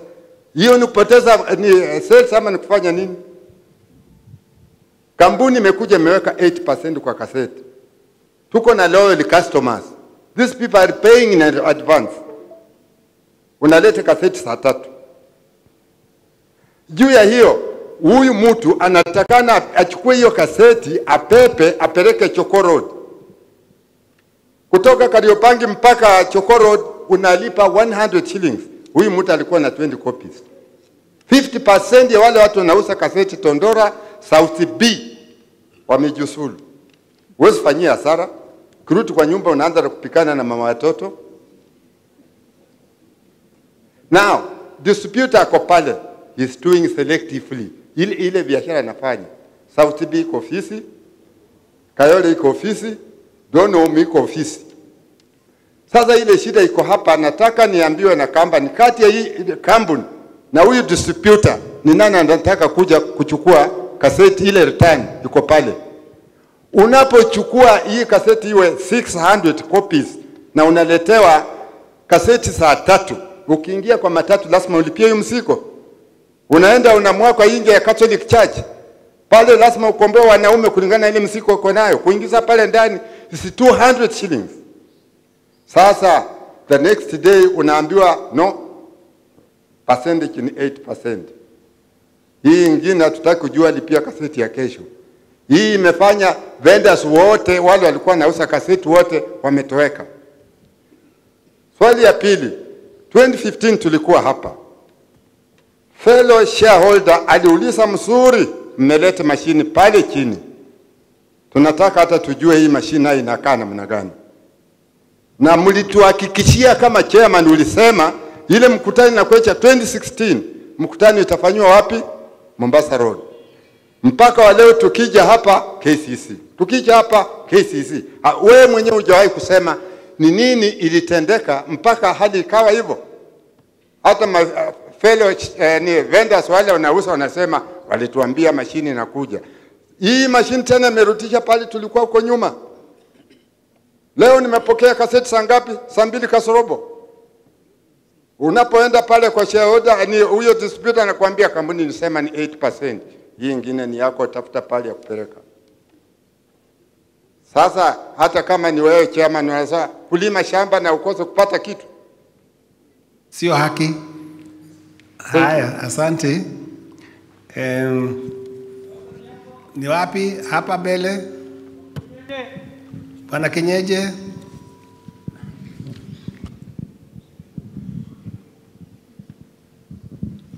Haya, sijui kama ni sikukuu ama kama ni nini. Niko na chungu zima cha maoni, lakini nitaongea mawili tu. Jina langu ni Profesa Kenanda Mwangi wa Kenyeje.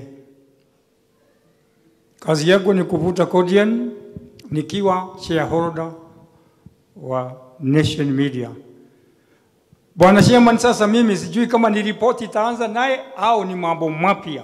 Kwanza nitasalimia wenzangu wa Nation Media.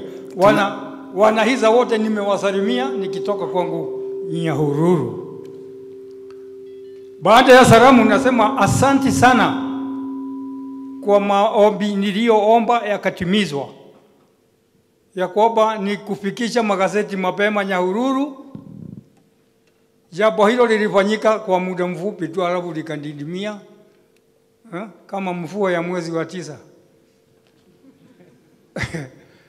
Jambo alafu hapa Nairobi, mimi kwangu ni hapa Eastland, nilikuwa nikiletewa gazeti Taifa Leo kwa nyumba.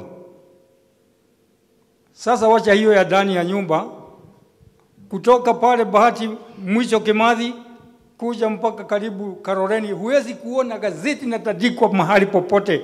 Sasa muangalie ni msubari anakataa au ni wauzaji hakuna au ni supplies officer analala. Hilo ni jambo la pili. Jambo la tatu, nasema asanti sana. Faida tunaopata sisi wanahiza ni kwa bidii yenu. Na unasikia bado kuna malalamiko.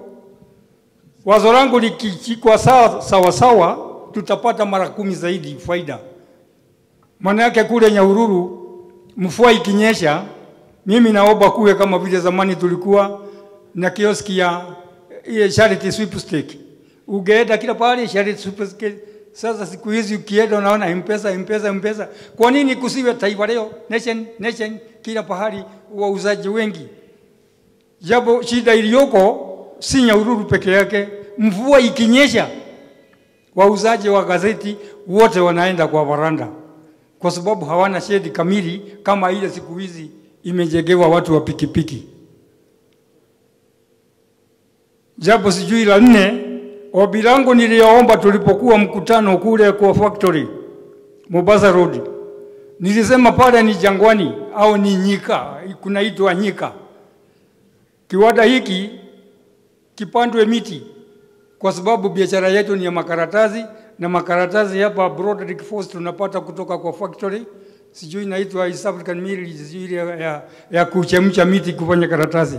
Asanti sana, kwa sababu juzi nilienda kule nikaona sasa factory yetu haionekani, ni miti inaonekana. Asante sana kwa kujibu hiyo. Tuwe tukionyesha biashara yetu tunaiunga mkono kwa kuwa na miti. Jambo lingine na ndilo la kumalizia, sijui kama ni la kumalizia. Sisi hapa tulipo ni Nairobi, na hii nyumba inajengwa kienyeji. Mwenyeji inajenga hivi kwa nyazi. Sasa tuko na Nation, tuko na Taifa, mumeongeza Mwananchi, na nyinyi viongozi wetu wenye kuongea ni 3. Sasa mwaka ujao ningetaka tujivunie. Tunajivunia Kenya wa Afrika. Kwa nini mmoja wenu asituongeleshe kwa Kiswahili? Kwa sababu wanahiza hawakutangaziwa usikate hiza kama hujui Kiingereza, haikutangazwa. Kwa hivyo wanahiza ni mchanganyiko, waliosoma, wasiosoma, walinunua hiza, lakini kwa mkutano twasikia Kiingereza tu. Jameni, tunajivunia Afrika. Taifa Leo ni ya Kiswahili. Tafadhali mwaka ujao mchague, kama Kiswahili ni kigumu, mmoja wa wachapaji wa Taifa Leo mpatie nafasi ya tuongeleshe kwa Kiswahili. Asante. Namalizia hapo. Asante sana. Kuna lingine. Nilikuwa nimesema watu waulize swali moja ndio wapatie wengine nafasi tafadhali. Yote hayo ninauliza maswali karibu ya watu 100. Sasa sikiza swali la mwisho. Niliomba umaridadi wa Nation Center. Hapo nje kuna umaridadi sana, unafaa kuwe na Nation Bank. Sasa kuna sheria, mpambane vile mlipambana kutupatia NTV. najua kulikuwa na shida sana na mkatatua yote. Kama sheria inakataa au ni nini, kwa sababu wafanya biashara hukoboa nyumba. Sisi hatukoboi. Kama ni bank, mwende mujaribu. Kama kuna shida, tuko na misururu, tuko na majebe, tuje tutatue. Tuwe na benki yetu. Shida yoyote iliyoko au kizuizi, tutasaidiana kutatua hiyo. Asanteni, ni Mwangi wa Kenyenje, nikililia ufanisi wa kampuni yetu. Asanteni. Ningetaka kuwaomba wale wengine ambao watauliza maswali waulize kwa kifupi, kwa sababu unajua shida za kurudi nyumbani ni shida, matatu, kila kitu, na tutaki kuchelewa sana. Kwa hivyo hapa kwa kifupi tafadhali. Thank you Mr. Chairman. Mimi naitwa Irungu Kimani na ndio nimefaa kasho hivi juu na kujanga kila wakati na kuniuliza maswali nachukua mkono juu unanihepa. Miaka 5 tumekuwa na yeye na sijauliza swali. Leo nimekuona. Ndio sasa sikukuja na suti. Sasa Bwana Chairman, thank you for having a strong balance sheet because umeweza kubalance hiyo balance sheet ni mzuri kulingana na vile mwaka wa 2017 ilikuwa. Tunashukuru kwa vile you have protected. The other comment is about the digital platform. Yes, I got news through my mobile phone, smartphone. So that's good that's a comment. To the maswali ni haya. On page 53, there is on key audit matters that says that the auditor he has not how the management uses money.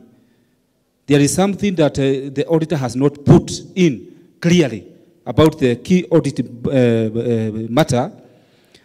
You have highlighted, they are down, you have highlighted, and the contingent liabilities, they go hand in hand. Contingent liability, you have not indicated which cases you have.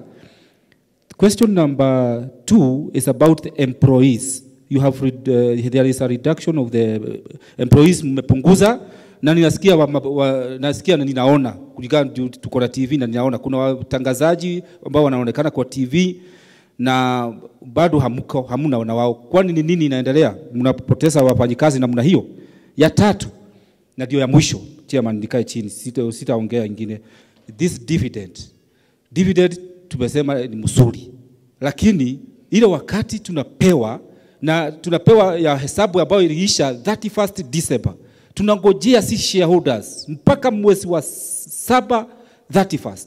So if it is difficult to kugojea hii pesa hiyo siku nyingi, afadhali juu hesabu inaisha 31st December, afadhali unaleta hii mkutano mwezi wa 3 ndio tunaweza kupata dividend mapema. Hakuna haja ya kukaa na pesa mwaka mzima inaisha 31st ndio umeauthorize the registrar. So mimi sasa nikiwa Thika nitaipata kama mwezi wa 9. Tayari mwaka ikiwa inaelekea ya pili. Thank you. Nafikiri tutajaribu kujibu haya maswali, alafu kama na mengine tutayatatua. Which is the first one? Ni mengi.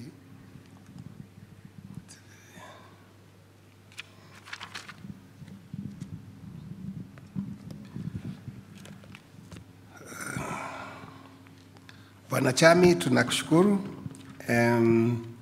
Vile umeona ni vizuri CEO wetu mpya amekuja kuwatembelea huko as part of our CSR, na ni vizuri vile ameendelea na hiyo kazi leading from the front, na mimi nina furaha kusikia watu walifurahia kutembelewa kwenu na CEO wetu, na mambo yote ya CSR tutaendelea kuyafanya na kuyatimiza. Kwa hivyo hiyo ni kitu cha muhimu, is part of our sustainability of the vile vile. Naona umeshukuru vile tumewaandalia karamu ya lunch, na vile vile tumekuwa na bag kama zawadi. Tunaelewa ya kwamba saa zingine kunakuwa na matatizo ya watu kufika hapa, wengine walitoka kwao mapema sana hata jana, na kwa hivyo ni vizuri kama watu wakiandaliwa chakula cha mchana, wengine pengine ni wagonjwa wanaweza kuwa wana sukari, na kama hawapati chakula inaweza kuwa ni matatizo mengine. Kwa hivyo naona ni vizuri na tutaendelea kuandalia hivyo vile tunaweza. Hii mambo ya dividends, hiyo tumetoa shilingi 10 kwa mwaka huu. Unajua dividend inategemea kulingana na vile kampuni inafanya, na kwamba kwa hivyo wakati huu hatuungeongeza dividend kulingana na yani juu ya ile tulikuwa tumetoa mwaka wa 2016, kwa sababu mapato yetu ya mwaka wa 2017 ilikuwa chini zaidi, na ni vizuri watu kuweka pesa kidogo, some retained earnings, kwa sababu hatujui kesho. Kama wakati ule tulikuwa tumefungiwa stesheni, unajua unaendelea kuwa na matumizi, kama mishahara ya wafanyikazi lazima ulipe, zile programs ulikuwa umenunua lazima uendelee kulipa, rent lazima ulipe, stima lazima ulipe, maji lazima ulipe, yale makaratasi tulikuwa tumenunua lazima ulipe, na gari zetu zile zinawapelekea magazeti lazima zilipwe. Kwa hivyo ukiwa na kampuni ambayo hujaweka inaitwa nini, some reserve, akiba, itakuwa shida. Na kwa hivyo nafikiri management wamejaribu sana kuweka akiba. Nafikiri ile dividend tumelipa ilikuwa ni ile tungeweza sisi wenyewe, lakini kama our performance ikiendelea kuwa mzuri, hata dividend vile vile tutaiangalia, kwa sababu hii ni kampuni yenu, na kama kuna mapato ya kutosha, hatuna haja kuiweka kwa kampuni, lazima tuwapatie wenyewe, na hawa ni wanahisa. Hizi mambo ya subsidiaries, sijui nitamuuliza the company secretary atuambie hizi subsidiaries zinafanya kazi gani, zimekula 6 million shillings kuziweka, na umesema huoni ni kazi gani zinafanya. Maybe James, you can explain those dormant companies which are consuming 6 million a year. What page was that? Page 88, I think. Page 88. Yeah? I don't think there are many. 92. Ngoja tuangalie page 92. I don't think there are many.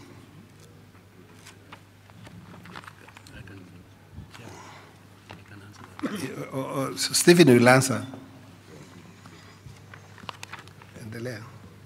Okay, in page 92, we have a schedule of amounts due from related parties and subsidiaries, yeah?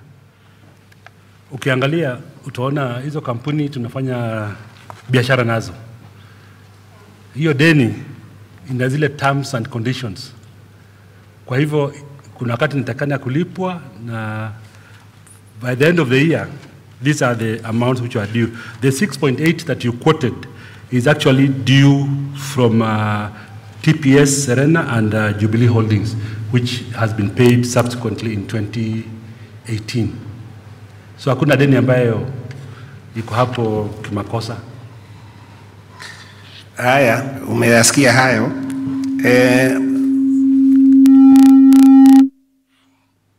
Ni sana Chepkorir.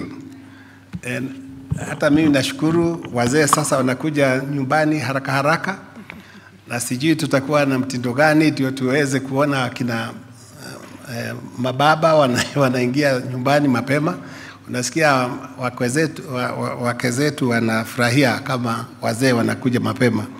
Kwa hivyo the shareholders who are here and who are men, you have heard from the ladies, they would like you to go home early. Kama sasa umezoea kuja wakati wa soka, nafikiri nitawaomba hawa vijana watuletee programs ambazo zinaweza kuwavutia wazee wetu wafike nyumbani mapema. Na vile vile tumefurahia sana kupatiwa hiyo nafasi to show the soccer, the world soccer, na tumepata faida kubwa sana, kwa sababu vile umesema wazee wanafika nyumbani, hata wa ratings imeenda juu sana, na sasa wa viewership imeenda juu zaidi, na nafikiria wakati huo sasa tutaweza kupata hata advertising kubwa, na NTV itakuwa imefanikiwa sana. Kulingana na vile tunafanya about the agenda number 4, Nitamuuliza our CEO to kusema machache kwa vile in the 4 pillars that we are doing. Lakini part of the things that I know we are doing part of it, maybe he can elaborate some more. Ni kusema ya kwamba, for instance, we are looking at those 4 pillars and we have what we call Nation Leadership Forum. Na hiyo Nation Leadership Forum inakuwa ni pahali ambao watu wanakutana kuzungumzia hizo 4 pillars. Tukianzia kama ni mambo ya ujenzi wa manyumba, ikiwa ni health, ikiwa ni environment, ikiwa ni manufacturing, na hizo 4 pillars, tutakuwa na hizo vikao watu kuzungumzia hiyo maneno na vile how we are contributing to that. Maybe Stephen, you would like to elaborate more on the other 4 pillars. Okay, thank you very much, Mr. Chairman. Now, if you remember in my speech, I actually talked about us coming up with a high-profile and impactful forum to provoke national discourse, shape opinion, policy direction, and propose practical solutions to issues critical to the development and the growth of the country. That is in support of our Agenda 4 items. Next week, we have a Nation Leadership Forum. It will be on 5th, and we will be discussing health. Health is one of the Agenda 4 items. Last month, we discussed manufacturing, which is a significant item. In our publications, we also discuss these agendas. We provide ideas. We bring in experts on the TV stations to discuss these agenda items. And from our discussion, some of the points that have come out of the discussions have actually been taken up by policy leaders. In all our previous nation leadership forums, we've had a representation from government, very strong representation from the government. All the relevant CS have actually attended the meeting, and the deliberations have been very positive and very useful to the ministries that are concerned. In addition to that, tutakuwa tukiangalia kama hizo leadership forums, kama tunaweza kuzileta kwa mitaani, so that kwa county, kama kuna mambo, if you are from Siaya County, ama Migori, ama Kisumu, ama Turkana, tungetaka vile vile tuwapatie nafasi to come and articulate the issues that pertain to their counties with regard to those 4 pillars. Because I think what we are saying is, in terms of being very close to our customers, we want to get into conversation with them about the things that really matter to them. Kwa hivyo isiwe tu tunazungumzia mambo ya Nairobi na pengine hayahusi watu wale wanaishi Kiambu ama wanaishi Migori. Kwa hivyo tutaona na tunatafuta sponsors, because as you know, having a town hall meeting inakuwa ni gharama kubwa sana, lakini kuna watu wengi sana ambao wanajitolea to make that happen. Kwa hivyo we'll be very much supportive of those four agendas, and the Nation Media Group will be leading on that one. Swali lingine lako lilikuwa about the competition and the quality and how we ensure the quality about our products. And I think our products speak for themselves. We have constantly been, training our staff. Constant training has been there, and I think the CEO talked about it. I also talked about it later. I think that is reflected in the quality of the papers that we see. Also, the other thing that we're also doing is also trying to bring people on board, particularly in our board, who can then advise us about how they think about our products and so on. But most importantly, we are going and doing market research across all our media platforms to ask them what they think about the product and what we should be doing. For instance, you'll be seeing significant changes in our in the daily nations and other products on lifestyle issues, because people want to know about the health, they want to know about their children, they want to know about relationships, they want to know about personal finance, they want to know about all sorts of things rather than just politics. And this is how we are hoping to be able to improve the quality of our papers. Bwana Ombago, I think yule muuzaji wa gazeti huko pande ya Eastlands, nafikiri Bwana Mnyoki yuko hapa, umesikia hiyo maneno na ningekuuliza uyajibu. Kwa nini gazeti kunakuwa na shida kupata gazeti huko pande ya Huruma, South B na Eastlands kwa jumla, na kwa nini tunafanya watu wauze gazeti kwa hasara, na vile nafikiri mmefinyilia sana returns, kwa hivyo watu hawapati gazeti ya kutosha. Na vile vile hilo jambo limeletwa na Bwana Kinyeji, anasema saa zingine huwezi kupata magazeti ukiyatafuta. Bwana Munyoki, hebu eleza wazee wenye hisa kwa nini hawezi kupata magazeti kwa njia ifaayo. Asante sana Chairman. Ningetaka kuanza hivi. Mambo ya gazeti kuchelewa tutamaliza kabisa. Sio Eastlands peke yake, lakini pia kwako Bwana Kinyenje na country yote mzima. Mambo ya gazeti kuchelewa tutamaliza kabisa. Kabisa, hiyo shida tatatua, na mimi nitakuja mwenyewe binafsi. Nyahururu nitakuja na nitakuja Eastlands kuhakikisha. Bwana Elisham ndugu yangu, tulikuwa na lini? Thursday. Tulikuwa na Elisham kwa ofisi yangu, tukazingatia hiyo maneno yake. Kitu ya pili, 8%. Ndugu yako Elisham, kama kuna mtu anakuambia upatiane gazeti 8% na ubaki na ile ingine, uko na namba yangu, nilipatia Elisham namba yangu, na mimi niko na namba yako, nipigie simu. Hata sitatuma watu wangu, nitakuja mwenyewe kuona nani anakuambia urudi na gazeti nyumbani. Kwa hivyo hiyo mambo ya 8% tulimaliza March. Hakuna mtu yote anaambiwa alete 8%. Unaleta gazeti yote ile hujauza. Tukimaliza mambo ya kuchelewa na tumalize mambo ya 8%, ile gazeti umeuza ndio tutachukua. Jambo la tatu, kutoka tulipoongea na Elisham Thursday, jana tulikuwa na dispute wako Bwana TT, na mambo ya venda kutoka Huruma kuleta gazeti Jogoo Road na kutumia shilingi 100 kurudisha gazeti 2-3, hiyo nimekataa kabisa. Na leo weekend hii anafungua ile ofisi ya inaitwa Light Center pale karibu Dandora. Hapo ndio gazeti itakuwa ikirudishwa.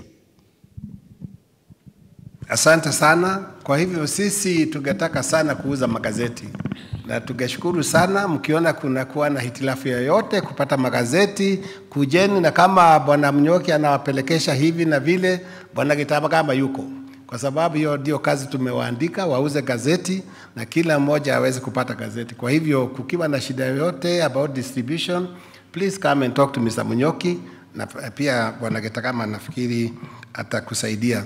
Vile vile nafikiri tutafanya hivyo. Yeye mwenyewe ameahidi ya kwamba kuanzia sasa hakuna mambo ya gazeti kuchelewa, na hata mzee Kinyeji hapo umehakikishiwa ya kwamba huko Nyahururu gazeti zitafika, hazitakuwa kama ile mvua ilikuja halafu ikakatika mara moja.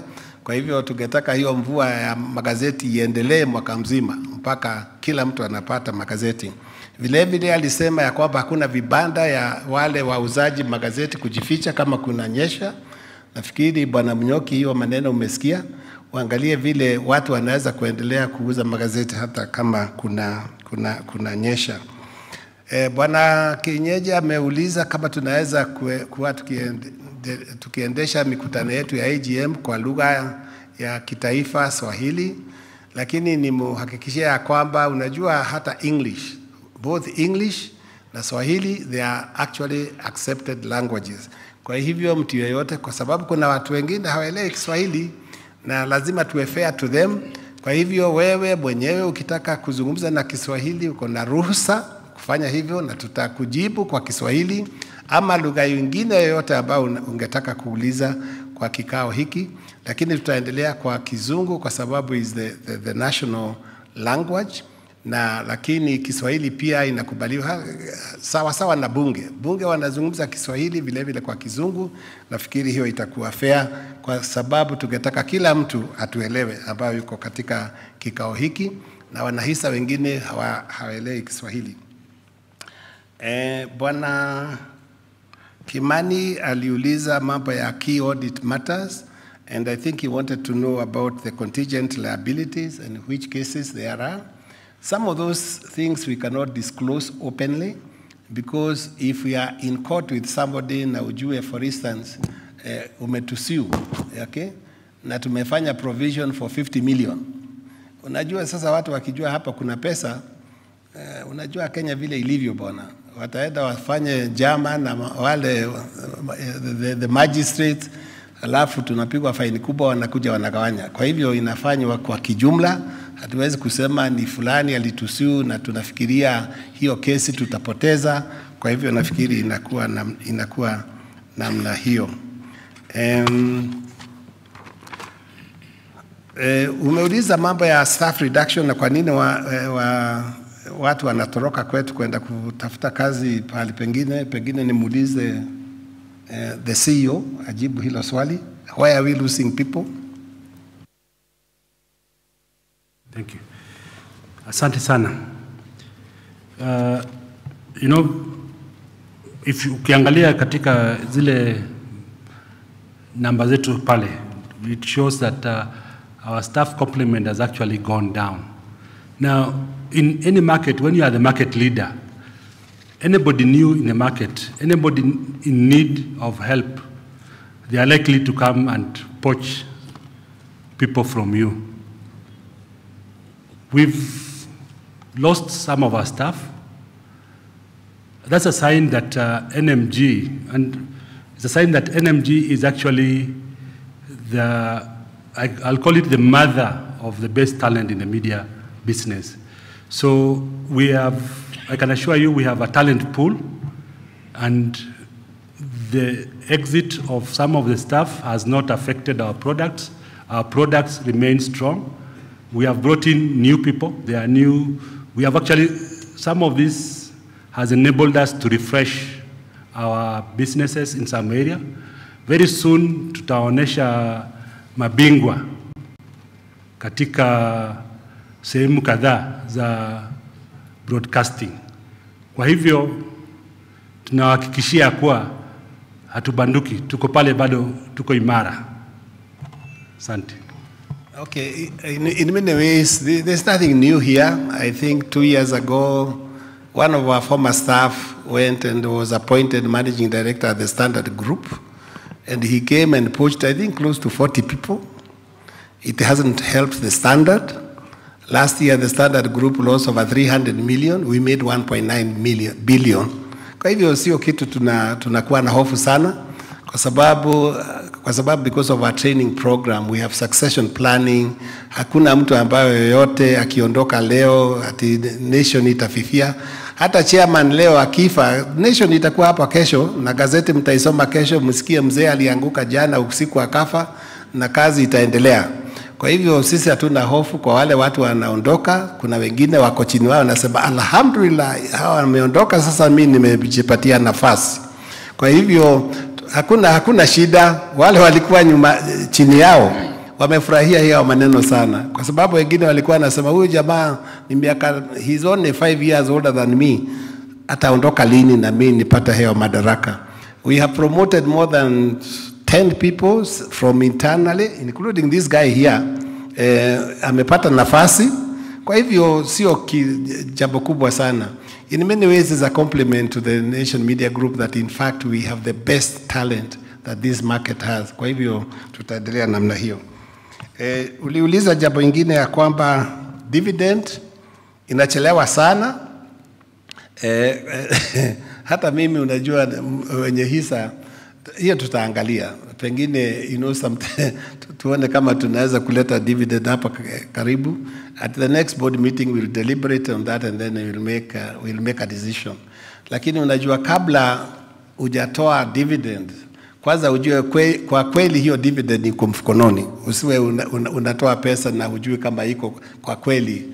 Kwa hivyo ndio tunangojea our auditors wanakuja wanasema naam, zile pesa wamesema mlipata 1.9 billion last year, kwa kweli iko hapo, na kwa hivyo tunaweza kutoa hiyo dividend.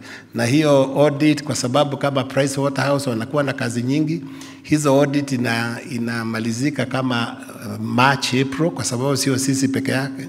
Kwa hivyo tunajaribu sana, we'll see whether we can pay as soon as possible. Maswali tuanzie hapo, mwenye jina na uliza.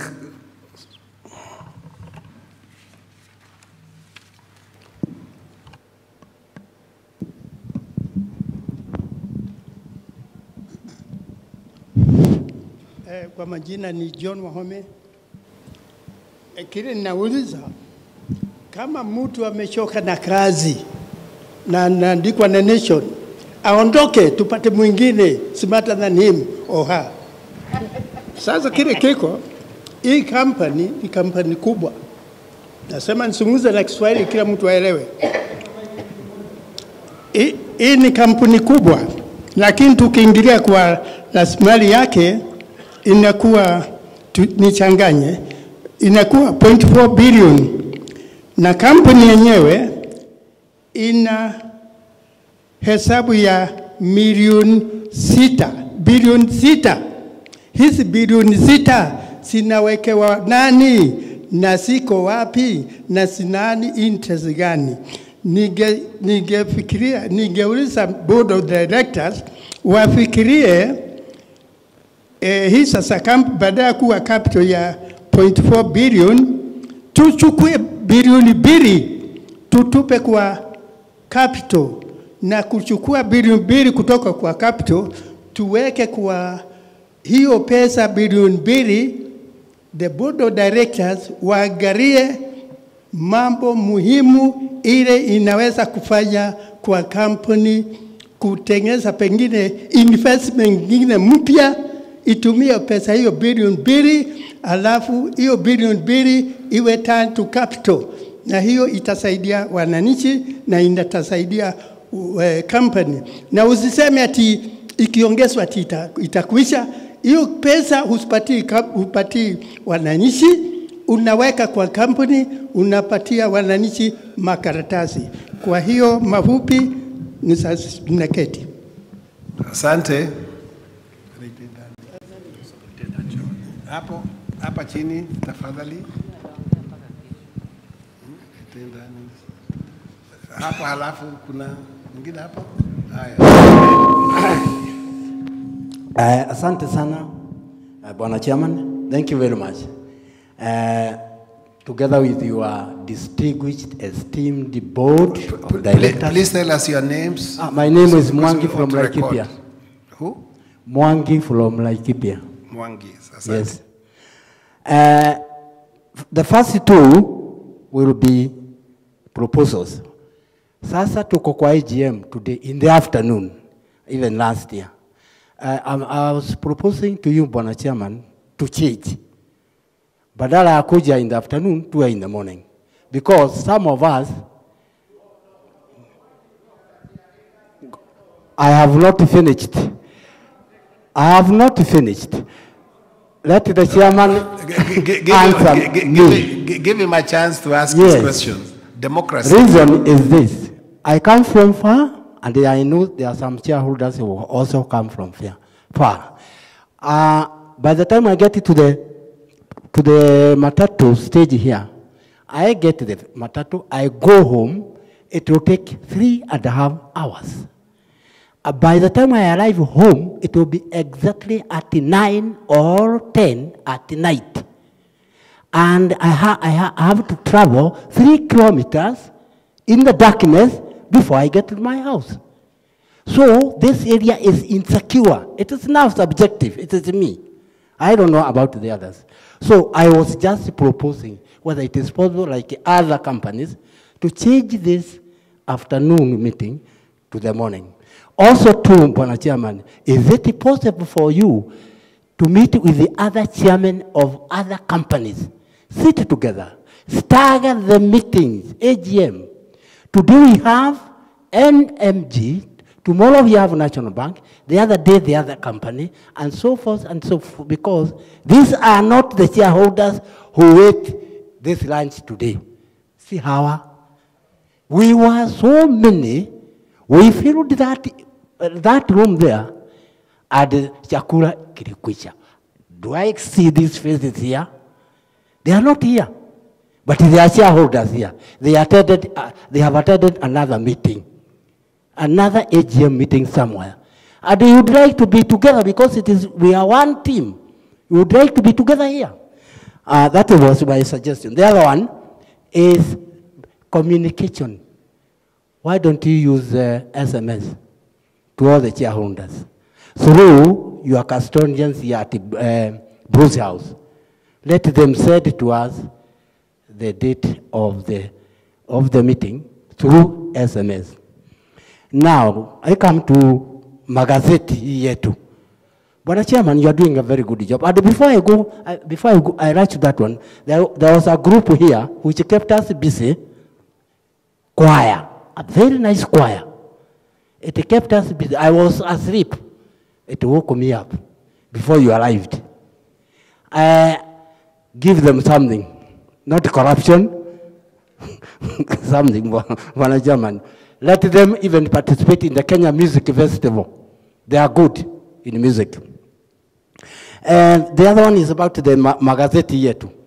You are doing very good. Our journalists are good. They have highlighted mambo ile ambayo inatekekana katika Kenya. And this is to slay the dragon, iya corruption. You have done a lot. Bwana Tom, head of the editorial board, I've been reading your editorials. They are balanced, they are good, very much balanced. They tell us something. When you finish the editorial at the bottom, there is something you come up with about that editorial.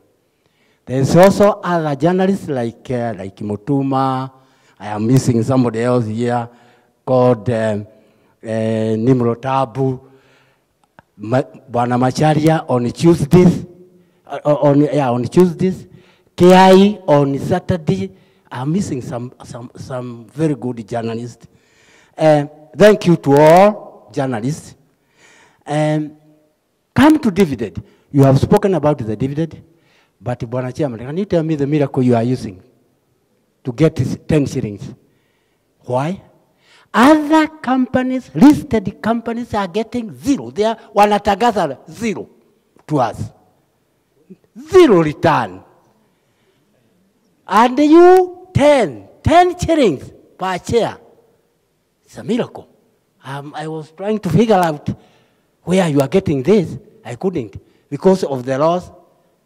The loss because you have already stated that you witness a sluggish growth resulting in decline of performance and shortfall in revenue. And now you realize you are at 10 shillings, while others are giving us zero. Can you tell us where you are getting all that? World Press Freedom Day on 35/08. Bwana Chairman, did our newspaper anchors lose or had one of the journalists injured during the skirmishes of the last general election? Considering that journalists have become an endangered species, locally media freedom is periodically held in a stranglehold by the private sector and the political class. I think I have been made myself to be understood by you, Chairman, and you are. Thank you, Chairman. Carry on. Thank you. Meet next year, if God wishes. Thank you. Tafadhali, please be brief unless you want to leave here at 6. Me, I'm okay. Sitaambia story nyingi. Okay. Yeah, my name's Solomon Odhiambo. I think you've answered our question, but I'm still wondering whether you guys were competing with the White House on turnover of staff. I'm still trying to figure that out because the revolving door has been quite a lot, only matched by the White House. Now, I've noticed for the past 2 years, it's over 2 years now, that QTV went off air, or whichever way you want to call it, although we still retain the stations. So, ukiweka radio ya Q, ni mziki, there's no information coming there that is of help. So there's no announcer, no nothing. So we don't get what is going on. And on the television station is just another duplication of NTV. Is this the best way to use these stations? I'm a mumeran out of clue. And also I want to challenge you I know people have talked much about Swahili, and we are a publishing house. I want to challenge you that next year we want to get also, ukiingia pale unaambiwa, unataka ya Kiswahili financial statement ama ya Kizungu. I want to challenge you to that. Lastly, we have a problem. When my mom was coming in, the way she has been handled by the registrars is quite appalling, harassed and humiliated, which is not good. So can you guys do something about it? Na mnamjua madeni nani, si ndio? Migingo.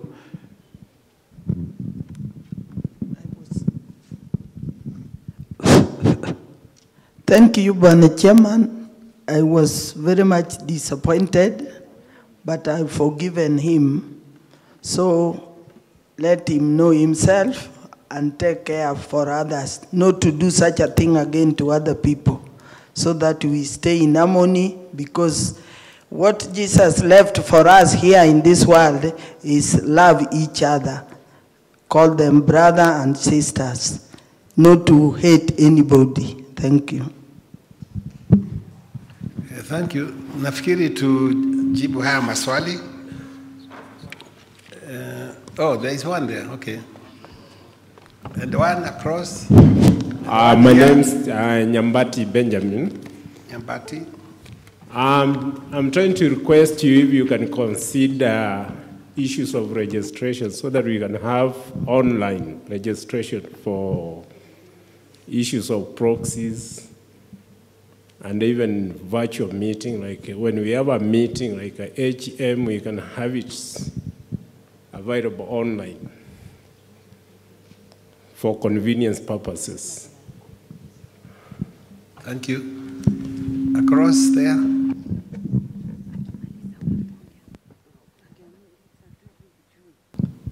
Asante sana. Bwana Mwenyekiti, jina langu mimi ni Geoffrey Bethwell Maoga, na najua wakati umepita, lakini lazima tukwambie kwamba unaendesha mkutano wako kwa ufasaha sana kweli, na nadhani kwa Kiingereza wanasema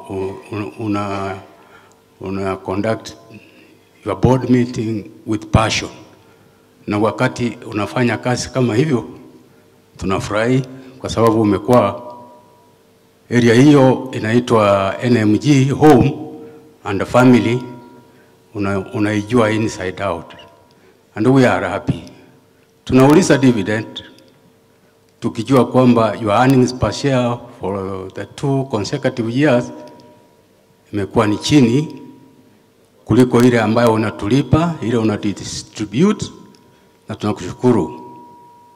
Wakati nilikuwa naingia, Bwana Mwenyekiti, niliambiwa na wanaisha kama nitapata nafasi niwaulizie kitu moja hivi, kwamba kwa sababu wewe Wilfred umekaa na Nation kwa muda mrefu hivi, na kwa kweli wanapenda sana Nation Media Group, muda umepita kabla hawajapata bonus. Sasa wanauliza kama wako umbali gani ili wapate hii bonus, kwa sababu ndio livelihood yao. Mtu alinunua hapa kabisa hii stock na amekaa kwa muda bado hajaona kama inaongezeka, ichapo anapata dividend, hivyo ni sawa. Lakini mimi pia niseme ya kwangu kwamba umetupa zawadi kwa kumteua Stephen Waithaka Gitagama kuwa anaongoza kundi ile ya management leadership, ambao wengine wao wametumia jina vibrant management leadership out there, display of talent. Maana yake ni kwamba tupate dividend. Mimi mwenyewe nilipata nafasi ya kusoma ripoti ya Bwana Mwenyekiti, wewe ukijua Bwana Mwenyekiti, na nikaenda paragraph number 2, 3 na 4, and I was impressed terribly. And very few chairmen can do what you are doing with this one. Sasa langu la mwisho ni kusema hivi, page number 58, page number 58 paragraph 2 kuna kitu kinaitwa distribution costs. Distribution costs. Bwana mwenyekiti, area hii ambayo mwaka 2016 ilikuwa juu sana, lakini mwaka huu ambao ndio ulikuwa mwaka mbaya sana, it's a very great improvement. Very, very great. A quarter where you don't expect improvement. Both distribution na hii inaitwa administrative expenses. What happened and how did you improve that one? And lastly, print media is almost dying. Innovation is the way to go. Digitize this one, Mr. Chairman. Give us that bonus and give us a better dividend. God bless you. Asante. Thank you, Mr. Chairman. Let me just, I'm very short. I'll not go very far. Where are you? I can't see you. I'm here. Okay, hi. Yes. Endelea. His name is called Timothy Matolo. God is so gracious to me. I'll be very brief because sometimes I get confused. We have the particular document and sometimes we go home without discussing matters pertaining to financial position. Every issue sometimes go out of the agenda. So I was looking at the document very keenly. When I was looking page 11, performance highlights. In the performance highlight, I found the decrease in shareholders fund, profit before tax, and turnovers. I don't know whether it was because of the last year general election or was it? And also when I was looking at the profit before tax, it was from 2.4 to 1.9 as compared to last year. That one is being found at page 76. Finally, when I was looking at page 34, I found that there is a list of directors amounting to 17. I don't know whether they are independent directors or executive director included. Thank you, Mr. Chairman. I was taught by the British to be punctual. Thank you. I think we'll go and answer the questions now. Let me see whether I can. Nafikiri swali la kwanza ilikuwa kama mtu amechoka na kazi aondoke. I think hiyo ni kweli. Tunataka watu ambao wana haja na kazi na ambao watazingatia amri zetu and people who also believe in us. Kwa hivyo kama mtu anaona kuna shida kufanya kazi, tutatafuta wengine. You talked about the retained earnings because nafikiri kuko na retained earnings. I think about 6 billion, maybe Stephen. Yeah, and I think you are asking that we put some of that into the capital account and do some investments, if I understood correctly. Yeah, so I think that's something that we want to look at. And also related to that is the question of bonus issue. Now, the board is going to look at that one because obviously from retained earnings, we can capitalize that and issue new shares, new bonus shares. That's something we have done from time to time. And I want to give my undertaking that the board will look at that and see whether we can convert some of the retained earnings into bonus shares. Hiyo pesa ni yenu. Yake, hakuna pesa ati hiyo inaenda kwa pahali pengine.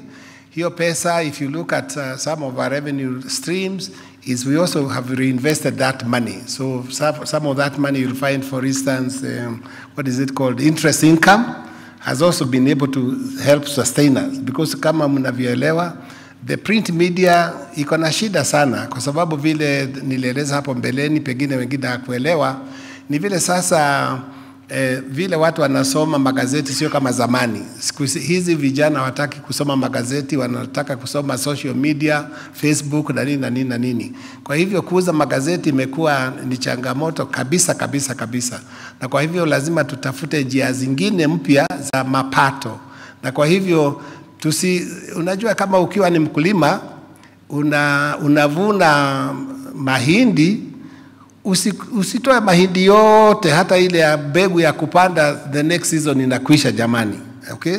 Kwa sababu kila hiyo mahindi ambayo ulikuwa umevuna na umeweka katika store, ukule yote umalize, hata ile ya kupanda the next season ishe, utakuwa na shida. Na ni vile vile sisi tukiwa kama kampuni, tukiwa ni mapato, hatuwezi kutoa yote kwa sababu hatujui ni kitu gani kitakuja mwaka ujao.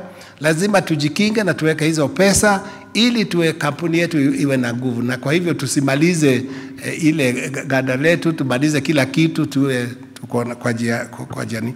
Lakini hiyo 6 billion shillings tutaangalia vile tunaweza kuinvest na tuwapatie bonus shares pengine mwaka ujao. Na vile vile tunajaribu kutumia hizo pesa to do investments in the new media, particularly in the digital space.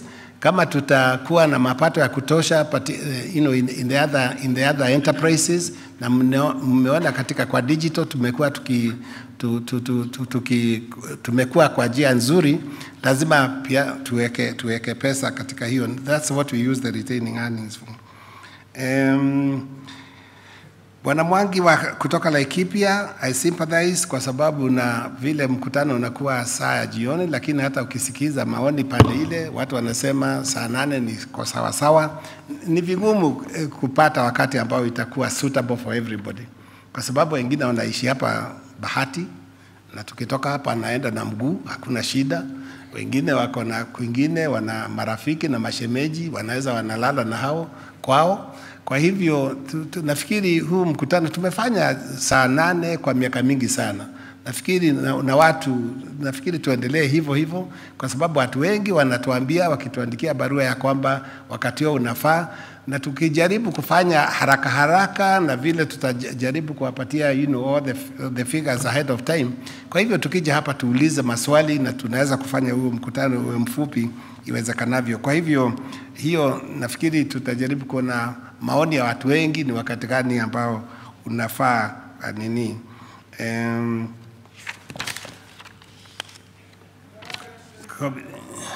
Vile vile uliuliza mambo ya communication, kama tunaweza kutumia SMS kuarifu watu wakati wa mkutano, na hiyo tunaweza kufanya. Ningewaomba wale ambao wamekuja siku ya leo watuachie simu zao, kwa sababu unajua watu saa zingine wanabadilisha simu, namba za simu zao.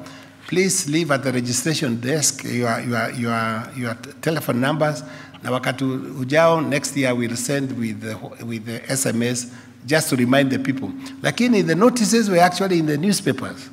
Kwa hivyo kama ungekuwa ukinunua Nation, ungeona wakati tulitangaza haswa more than 3 weeks ago about huu mkutano, na ungejua vile vile. Lakini kama tuko na SMS contact, hiyo tunaweza kufanya sawa sawa. Wale watu ambao ulisema walikuwa wanatutumbuiza hapa, tutawaangalia, hao ni vijana wetu. Lakini vile vile tunafanya kazi nyingi sana kwa waibaji na artists, na unajua tumeanza this late 360 ambao inajaribu kupromote our local artists na local musicians, and it's doing very very well. Kwa sababu vijana wengine wanakuwa na jimbo nzuri lakini hawana platform ya kuonyesha kile kitu ambayo wanaweza kufanya, na kwa hivyo vile tunajaribu kuwafanyia ni kuwapatia platform ile wajulikane na wauze nyimbo zao. Kwa hivyo hapo tunawasupport kwa njia nyingi sana. Nimefurahia kusikia unafurahia some of our writers wakina Mutuma na wengine. Ni kweli tuko na watu ambao vile wanatuandikia na vile wanatutatulia maneno tunakuwa tunaelimika, na kwa hivyo that is what makes Nation Media Group very very strongly. Umeuliza ni miujiza gani tunatumia ili tuwapatie dividend. Ni kazi kubwa tunafanya, na ni vile tulipata faida mwaka uliopita, na tukipata faida lazima to share with the tugawanye na shareholders. Kwa hivyo hakuna miujiza yoyote. Ile pesa tumewapatia ni zile pesa kampuni yenu ilifanya mwaka uliopita, and that is where it should be. On the World Freedom Day, I think the journalists, yes, wako katika tabu sana, sio sisi hapa peke yetu, lakini ni ulimwengu kote, na tunajaribu sana kutetea haki za our journalists, na hiyo ni kitu ambao tumesimama kidato kabisa, tuone our journalists are protected, na where they are abused, we go and stalk very, very strongly and continue to do that. Right now in Tanzania, we have one of our journalists who disappeared quite a long time ago. He was picked up by some authorities there. He has never been seen, and it's a matter of great concern to us. And we have been engaging the government to see whether he can be traced. We don't know what has happened to them. So hiyo mambo ya journalists na vile wanaangamizwa ni kwa sababu saa zingine wale watu ambao wanahusika na ufisadi hawataki kujulikana, na kama journalists wanawatimua na kuwajulisha watu ni nani anaiba kitu cha fulani, hiyo inawatia katika hatari. Na kwa hivyo hii ni kazi ambao wenye kufanya hiyo kazi wanajua kuna some risks, lakini tunajaribu sana kuwatetea na kuona ya kwamba our people are protected. Bwana Solomon, umesema we are competing with the White House for stand turnover. Perhaps that's correct. Lakini I think for different reasons. I think watu wa Trump wako na shida zao. Sisi hatuna shida. People are not leaving us because of shida. It is for money. And you know, siku hizi mtu akiona the next door neighbor, the grass is always greener in the next field. Lakini I think the Nation Media Group, we have been here for over 60 years. We are the strongest media house around. Lakini mtu akichagua kutoka, kama ulikuwa uko Hilton, uende ukale huko kwa kiosk huko chini, hiyo ni shauri yako. Kwa hivyo hatuwezi kusema mambo mengi ya hiyo. Hiyo ni chaguo lao, lakini wale ambao wameachwa nyuma wanafurahia, na tutaendelea hivyo. QTV na QFM, I think I should ask Alex Kofia if he's here to tell us. We now have, tuko na mkurugenzi mpya wa broadcasting, atuambie ni kitu gani anatufanyia kwa QFM na QTV, kwa sababu anasikia ni muziki tu inaonekana huko. Tuambie binu zako za kutufanyia hizo stesheni ziwe sawa sawa. Asante sana. Kwa hii biashara ya runinga, tukiona kama biashara haiongelezi kwa wale watu ambao tunataka kufikia, lazima tujipange tena ndio tuweze kutoa zile vipindi ambazo zitapokelewa vizuri. Wacha niongee na Kizungu. So what I'm saying is, in broadcast, if we feel we are not reaching the target market, we have to regroup, put our thoughts together again, and make sure we are reaching the targeted audience.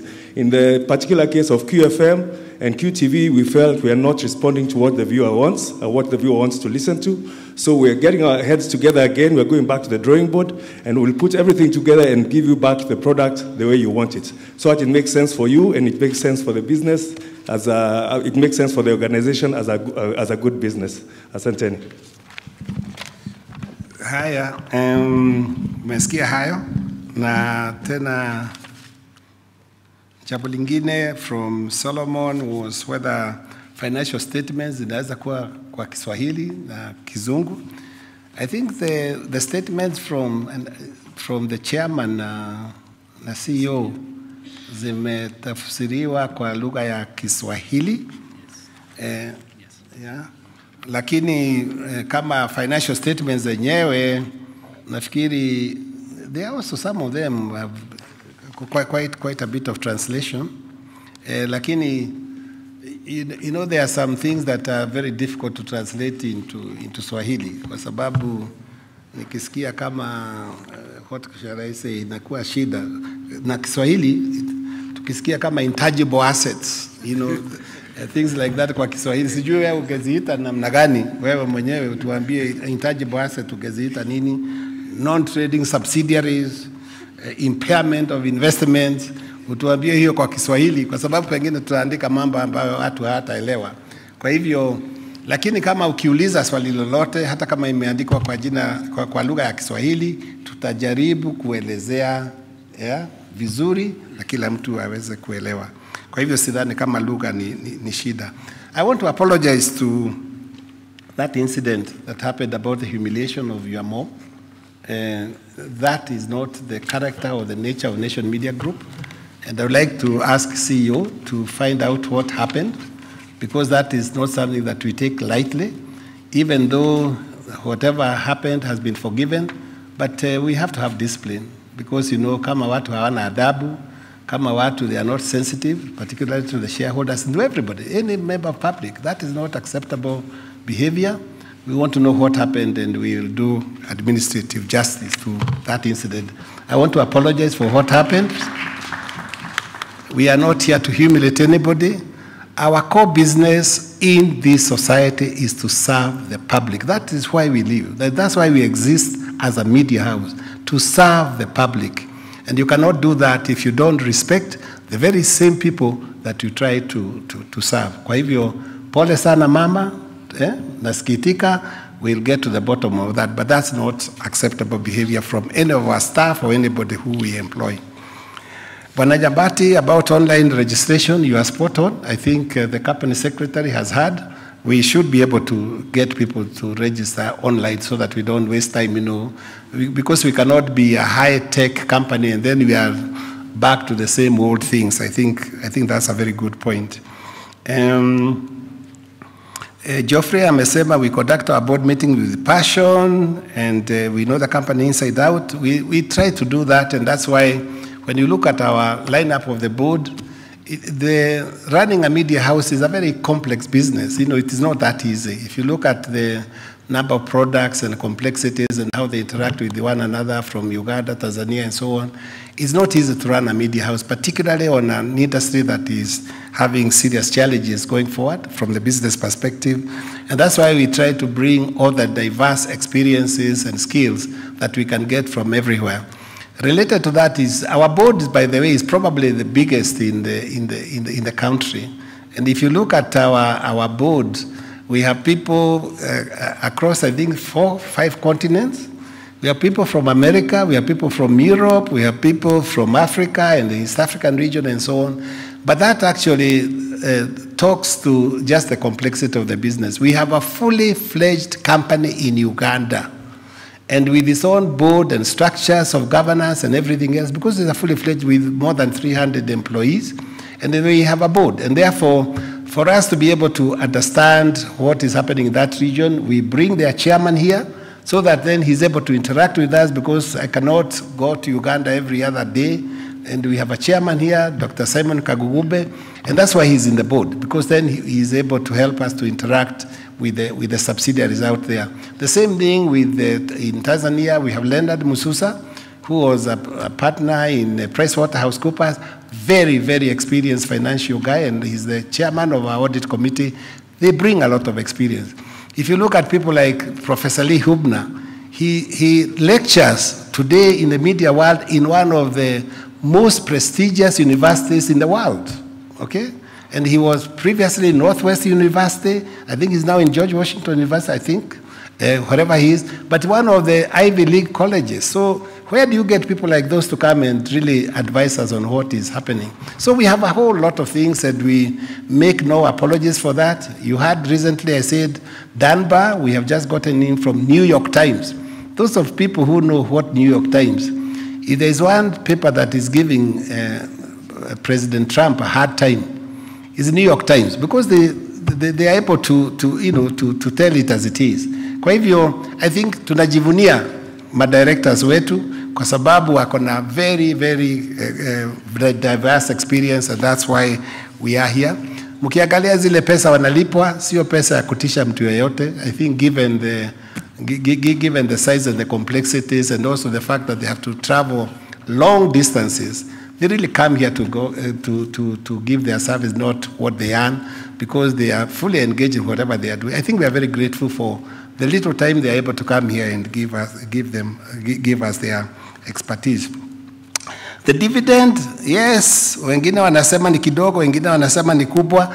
Jamani, tumesema tusitoe kila kitu katika gala letu, tuweke kidogo. Kwa hivyo next year Mungu akitujalia, tukipata pesa zaidi, tunaweza kuangalia hiyo mambo ya dividend. Vile vile bonus shares nimesema hapa tutaangalia, and so on. The distribution, somebody asked about the distribution cost and admin cost. Maybe Stephen, if you could deal with that quickly. Yeah, okay. If you notice that our distribution costs and administration costs have actually gone down. As an organization, we look for efficiencies. We look for new ways of getting our work done. And in the process, those efficiencies have led to reduction in our costs. Thank you. Yeah, we said earlier on that when you look at our results, and we gave the business environment that we are working in, we had reduced profits in relation to 2016, but nevertheless we made a profit. And we did explain, the macroeconomic situation, what went through and so on. And therefore, I think, overall, I think the result that we are showing is quite good, given the circumstances. I think we...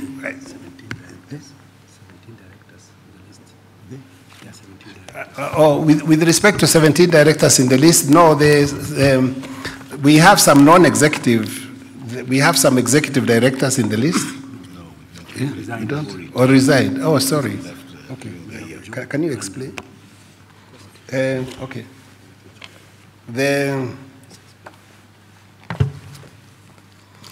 I think the list was showing the directors who were on board in the year 2017, some of whom have left. We have Joe Muganda, who was our CEO, and of course he has left. We have Richard Dowden, who was also part of the year he was in he's no longer there, so he's gone. And also we have the new appointment, Danba, who is not here, but he will be coming on board. So there hasn't been very much. And of course we have brought in Wangedi, who we have introduced here, and we have Lee Otieno, who has just joined us here. So that is how the number is arrived at. Okay, so thank you so much for your questions. I know we would like to continue with the questions, but then, time is running. We're already 2 hours into the meeting. So with your permission, ladies and gentlemen, I would like us to continue. So I would like to invite a member to move that the chairman's and chief executive statements, the directors and the auditors' reports, and the accounts for the year ended 31st December 2017, as audited by PricewaterhouseCoopers, now before the meeting be approved and adopted. Mr. Chami proposes. Do we have a seconder? Let me put on. Bwana Kimani, support. All in favor of the motion, put up your hands. All not in favor, the motion is carried. Okay. And now I would like to invite a member to move that the payment of the interim dividend of $2.50 per share already paid be confirmed. Geoffrey Bethwell Maoga, I do. The name? Geoffrey Bethwell Maoga. Okay. Can I have a seconder here? Mr. Odhiambo seconds. All in favor? Against? None, because we have already had this dividend anyway. Tushakula hiyo yote. I now invite a member to move that the payment of a final dividend of $7.50 per share on the ordinary share capital for the year ended 31st December 2017, as recommended by the directors, be approved. May I have a proposer down there? Jeremiah Otaro, I propose. You propose. Did you get the name? Jeremiah Otaro, O-T-A-R-O. Otaro. Otaro. Otaro, he proposed, can I have a seconder? Hapo nyuma? Tiampati Benjamin. Nyambati, okay, seconds. All in favor? Those against? The motion is carried. Thank you so much. I now invite a member to move that the company's auditors, PricewaterhouseCoopers, shall continue in office for the ensuing year in accordance with Section 721(2) of the Companies Act. May I have a proposer? Kenyeje proposes seconder here? John? Yeah. All in favor? Against? The motion is carried. I now invite a member to move that the directors be authorized to fix the remuneration of the auditors, PricewaterhouseCoopers, for the coming year. May I have a proposer, please? Timothy Matolo, I propose. Matolo proposes. A seconder, please. Say your name. Otuka Joseph, second. Oh, you second. All in favor? Those against? The motion is carried. Can you repeat the name of the seconder? The company secretary did not get the name correctly. Otuka Joseph. Otuka Joseph. Yes. Okay, thank you. Thank you, Joseph. In accordance with Article 96 of the Companies Act, Articles of Association, Mr. Wangedi Mwangi, Mr. Louis Otieno, and Mr. Stephen Dunbar Johnson are directors appointed to fill vacancies on the board, and they retire and, being eligible, offer themselves for election. This is procedural because the board is entitled to fill casual vacancies, but then those who are appointed during the year, they have to come and be confirmed at the AGM. So that's what we are doing today. May I now invite a member to move that Mr. Wangedi Mwangi is elected a director of the company. I already gave his profile. May I have a proposer, please? Domitila Omuse proposes. Domitila Omuse proposes. May I have a seconder, please? Just shout your name if you are seconding. Who? I can't hear. Where is the mic? My name is Rachel Jogona, and I second. Rachel Jogona seconds. Thank you. All in favor of Mr. Wangedi? Those against?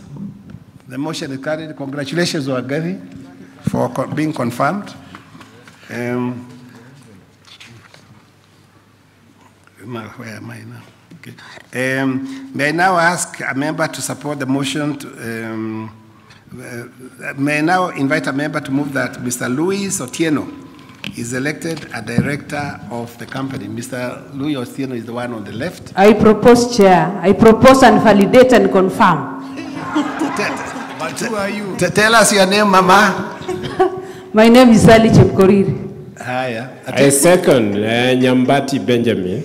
Make sure that you implement that online registration, please. Thank you, Nyambati. All those in favor of Louis Otieno? I think he's a good guy. Those against? The motion is carried. Welcome to the board, Louis. Now, which is the next one? Mr. Stephen Dunbar is not here. As I explained, he had an executive meeting in Seattle today, so he was not able to be with us. But as I explained, he works for New York Times as one of the presidents, and he's a very senior guy in the media world. He really helped us. We want to be like New York Times at some point, and this is the guy who will tell us how to do that. May I therefore ask somebody to move that Mr. Stephen Dunbar Johnson is elected the director of the company. May I have a proposer? Titus Kariuki, I propose. Titus Kariuki proposes. May I have a seconder? No seconder, please. Seconder quickly. You can second even twice. Professor Kenyeje seconds. All in favor? Please raise your hands. Those against? Thank you. The motion is carried. And now, in accordance with Article 110 of the Company's Articles of Association, Dr. Yasmin Jetha, Mr. James Montgomery, and Mr. Leonard Mususa retire by rotation and being eligible offer themselves for re-election. These people are already board members, but we have a third of the board members retiring every year, so they are simply offering themselves for re-election. Dr. Yasmin Jetha was not able to be with us here today, but she participated in the board meeting that we had this morning on teleconferencing because she has some engagement in London today and tomorrow, and she couldn't be here. And I would like to ask a member to move that Dr. Yasmin Jetha be re-elected as director of the company. May I have a proposer? She's one of the few women we have on board. Very talented young lady. Yeah, propose. Who? Washira Johnson proposes. Can we have a seconder? Domitilo Muse. Domitilo Muse seconds. Those in favor, please put your upper hands. Those against, the motion is carried. And I also now want to invite a member to move that Mr. James Montgomery be elected as director. As I explained earlier, James advises the board on matters broadcasting because he works for BBC. And I think the BBC, everybody knows BBC. And this is why I think Nation Media Group, we find the kind of strength we have. We have, first-hand, advice from James Montgomery. May I ask somebody to move that we propose to somebody to propose for Maurice Makoha, Busia County. I propose. Yes, for to be re-elected. Okay. May I have a seconder? Where? Please, your name, please. I second. Nelius Nyambura. Nyambura seconds. Okay. Those in favor of James' re-election? Those against? Thank you. The motion is carried. And now finally we have Leonard Mususa. I explained he's the chairman of Mwananchi Communications, our subsidiary in Tanzania. He has been on the board for a number of years. May I invite a member to move that Mr. Leonard Mususa be re-elected the director of the company. May I have a proposer? Bernard Katete. Katete proposes. Seconder? There? Rachel Jogona, and I second. Rachel Jogona seconds. Those in favor? Those against? Thank you. The motion is carried. And now we'll go into special business, and I'll ask the secretary to carry out the next item. Thank you, Chairman. Before we go to the special business, I had omitted one aspect on your agenda. In accordance with the provisions of Section 769, subsection 1 of the Companies Act, the following directors, being members of the Audit, Risk and Compliance Committee, be elected to continue to serve as members of the said committee. 1, Mr. Dennis Elwanga. 2, Mr. Anwar Punawala.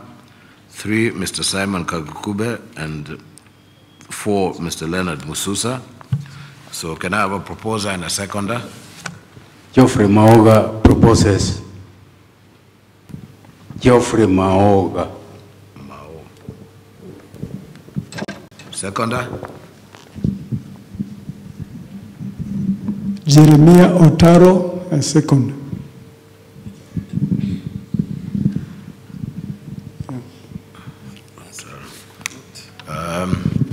Support by a show of hands. Thank you. Motion carried. On special business,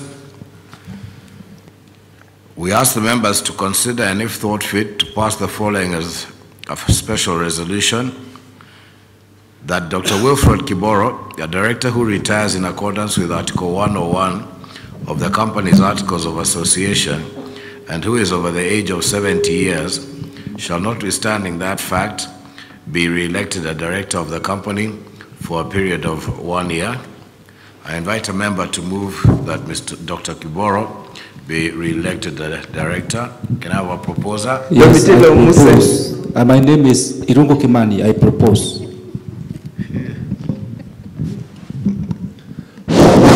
My name is Mudhamia. I second. What is your first name? Erastus. Eh? Erastus Mudhamia.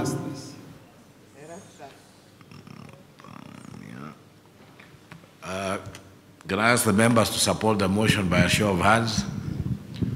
Motion carried. Chairman, I hand the mic back to you.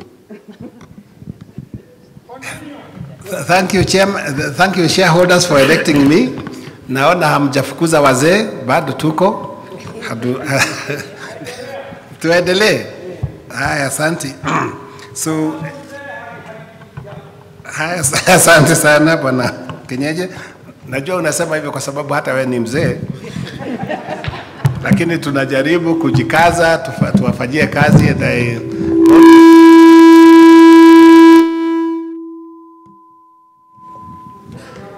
I want to assure the shareholders that I will continue to serve you to the best of my ability. Thank you so much. Now we have another resolution, and we have Professor Lee Hubner. I don't want to go back into his history, so I would like to ask a member to support, to propose that we re-elect Professor Lee Hubner as a director. Proposer, please. Florence, and a proposed seconder. Sally Jebkori. Here. Thank you. I propose. I second. You second, thank you. And validate. Okay, all those in favor, put up your hands, thank you. Those against, the motion is carried. Congratulations, Lee. You're back on the board. And the other one is also Anwar Punawala. Anwar has been with us for many, many, many years. He also comes from ACFED. You know, ACFED is our major shareholder, and he served ACFED for many, many years.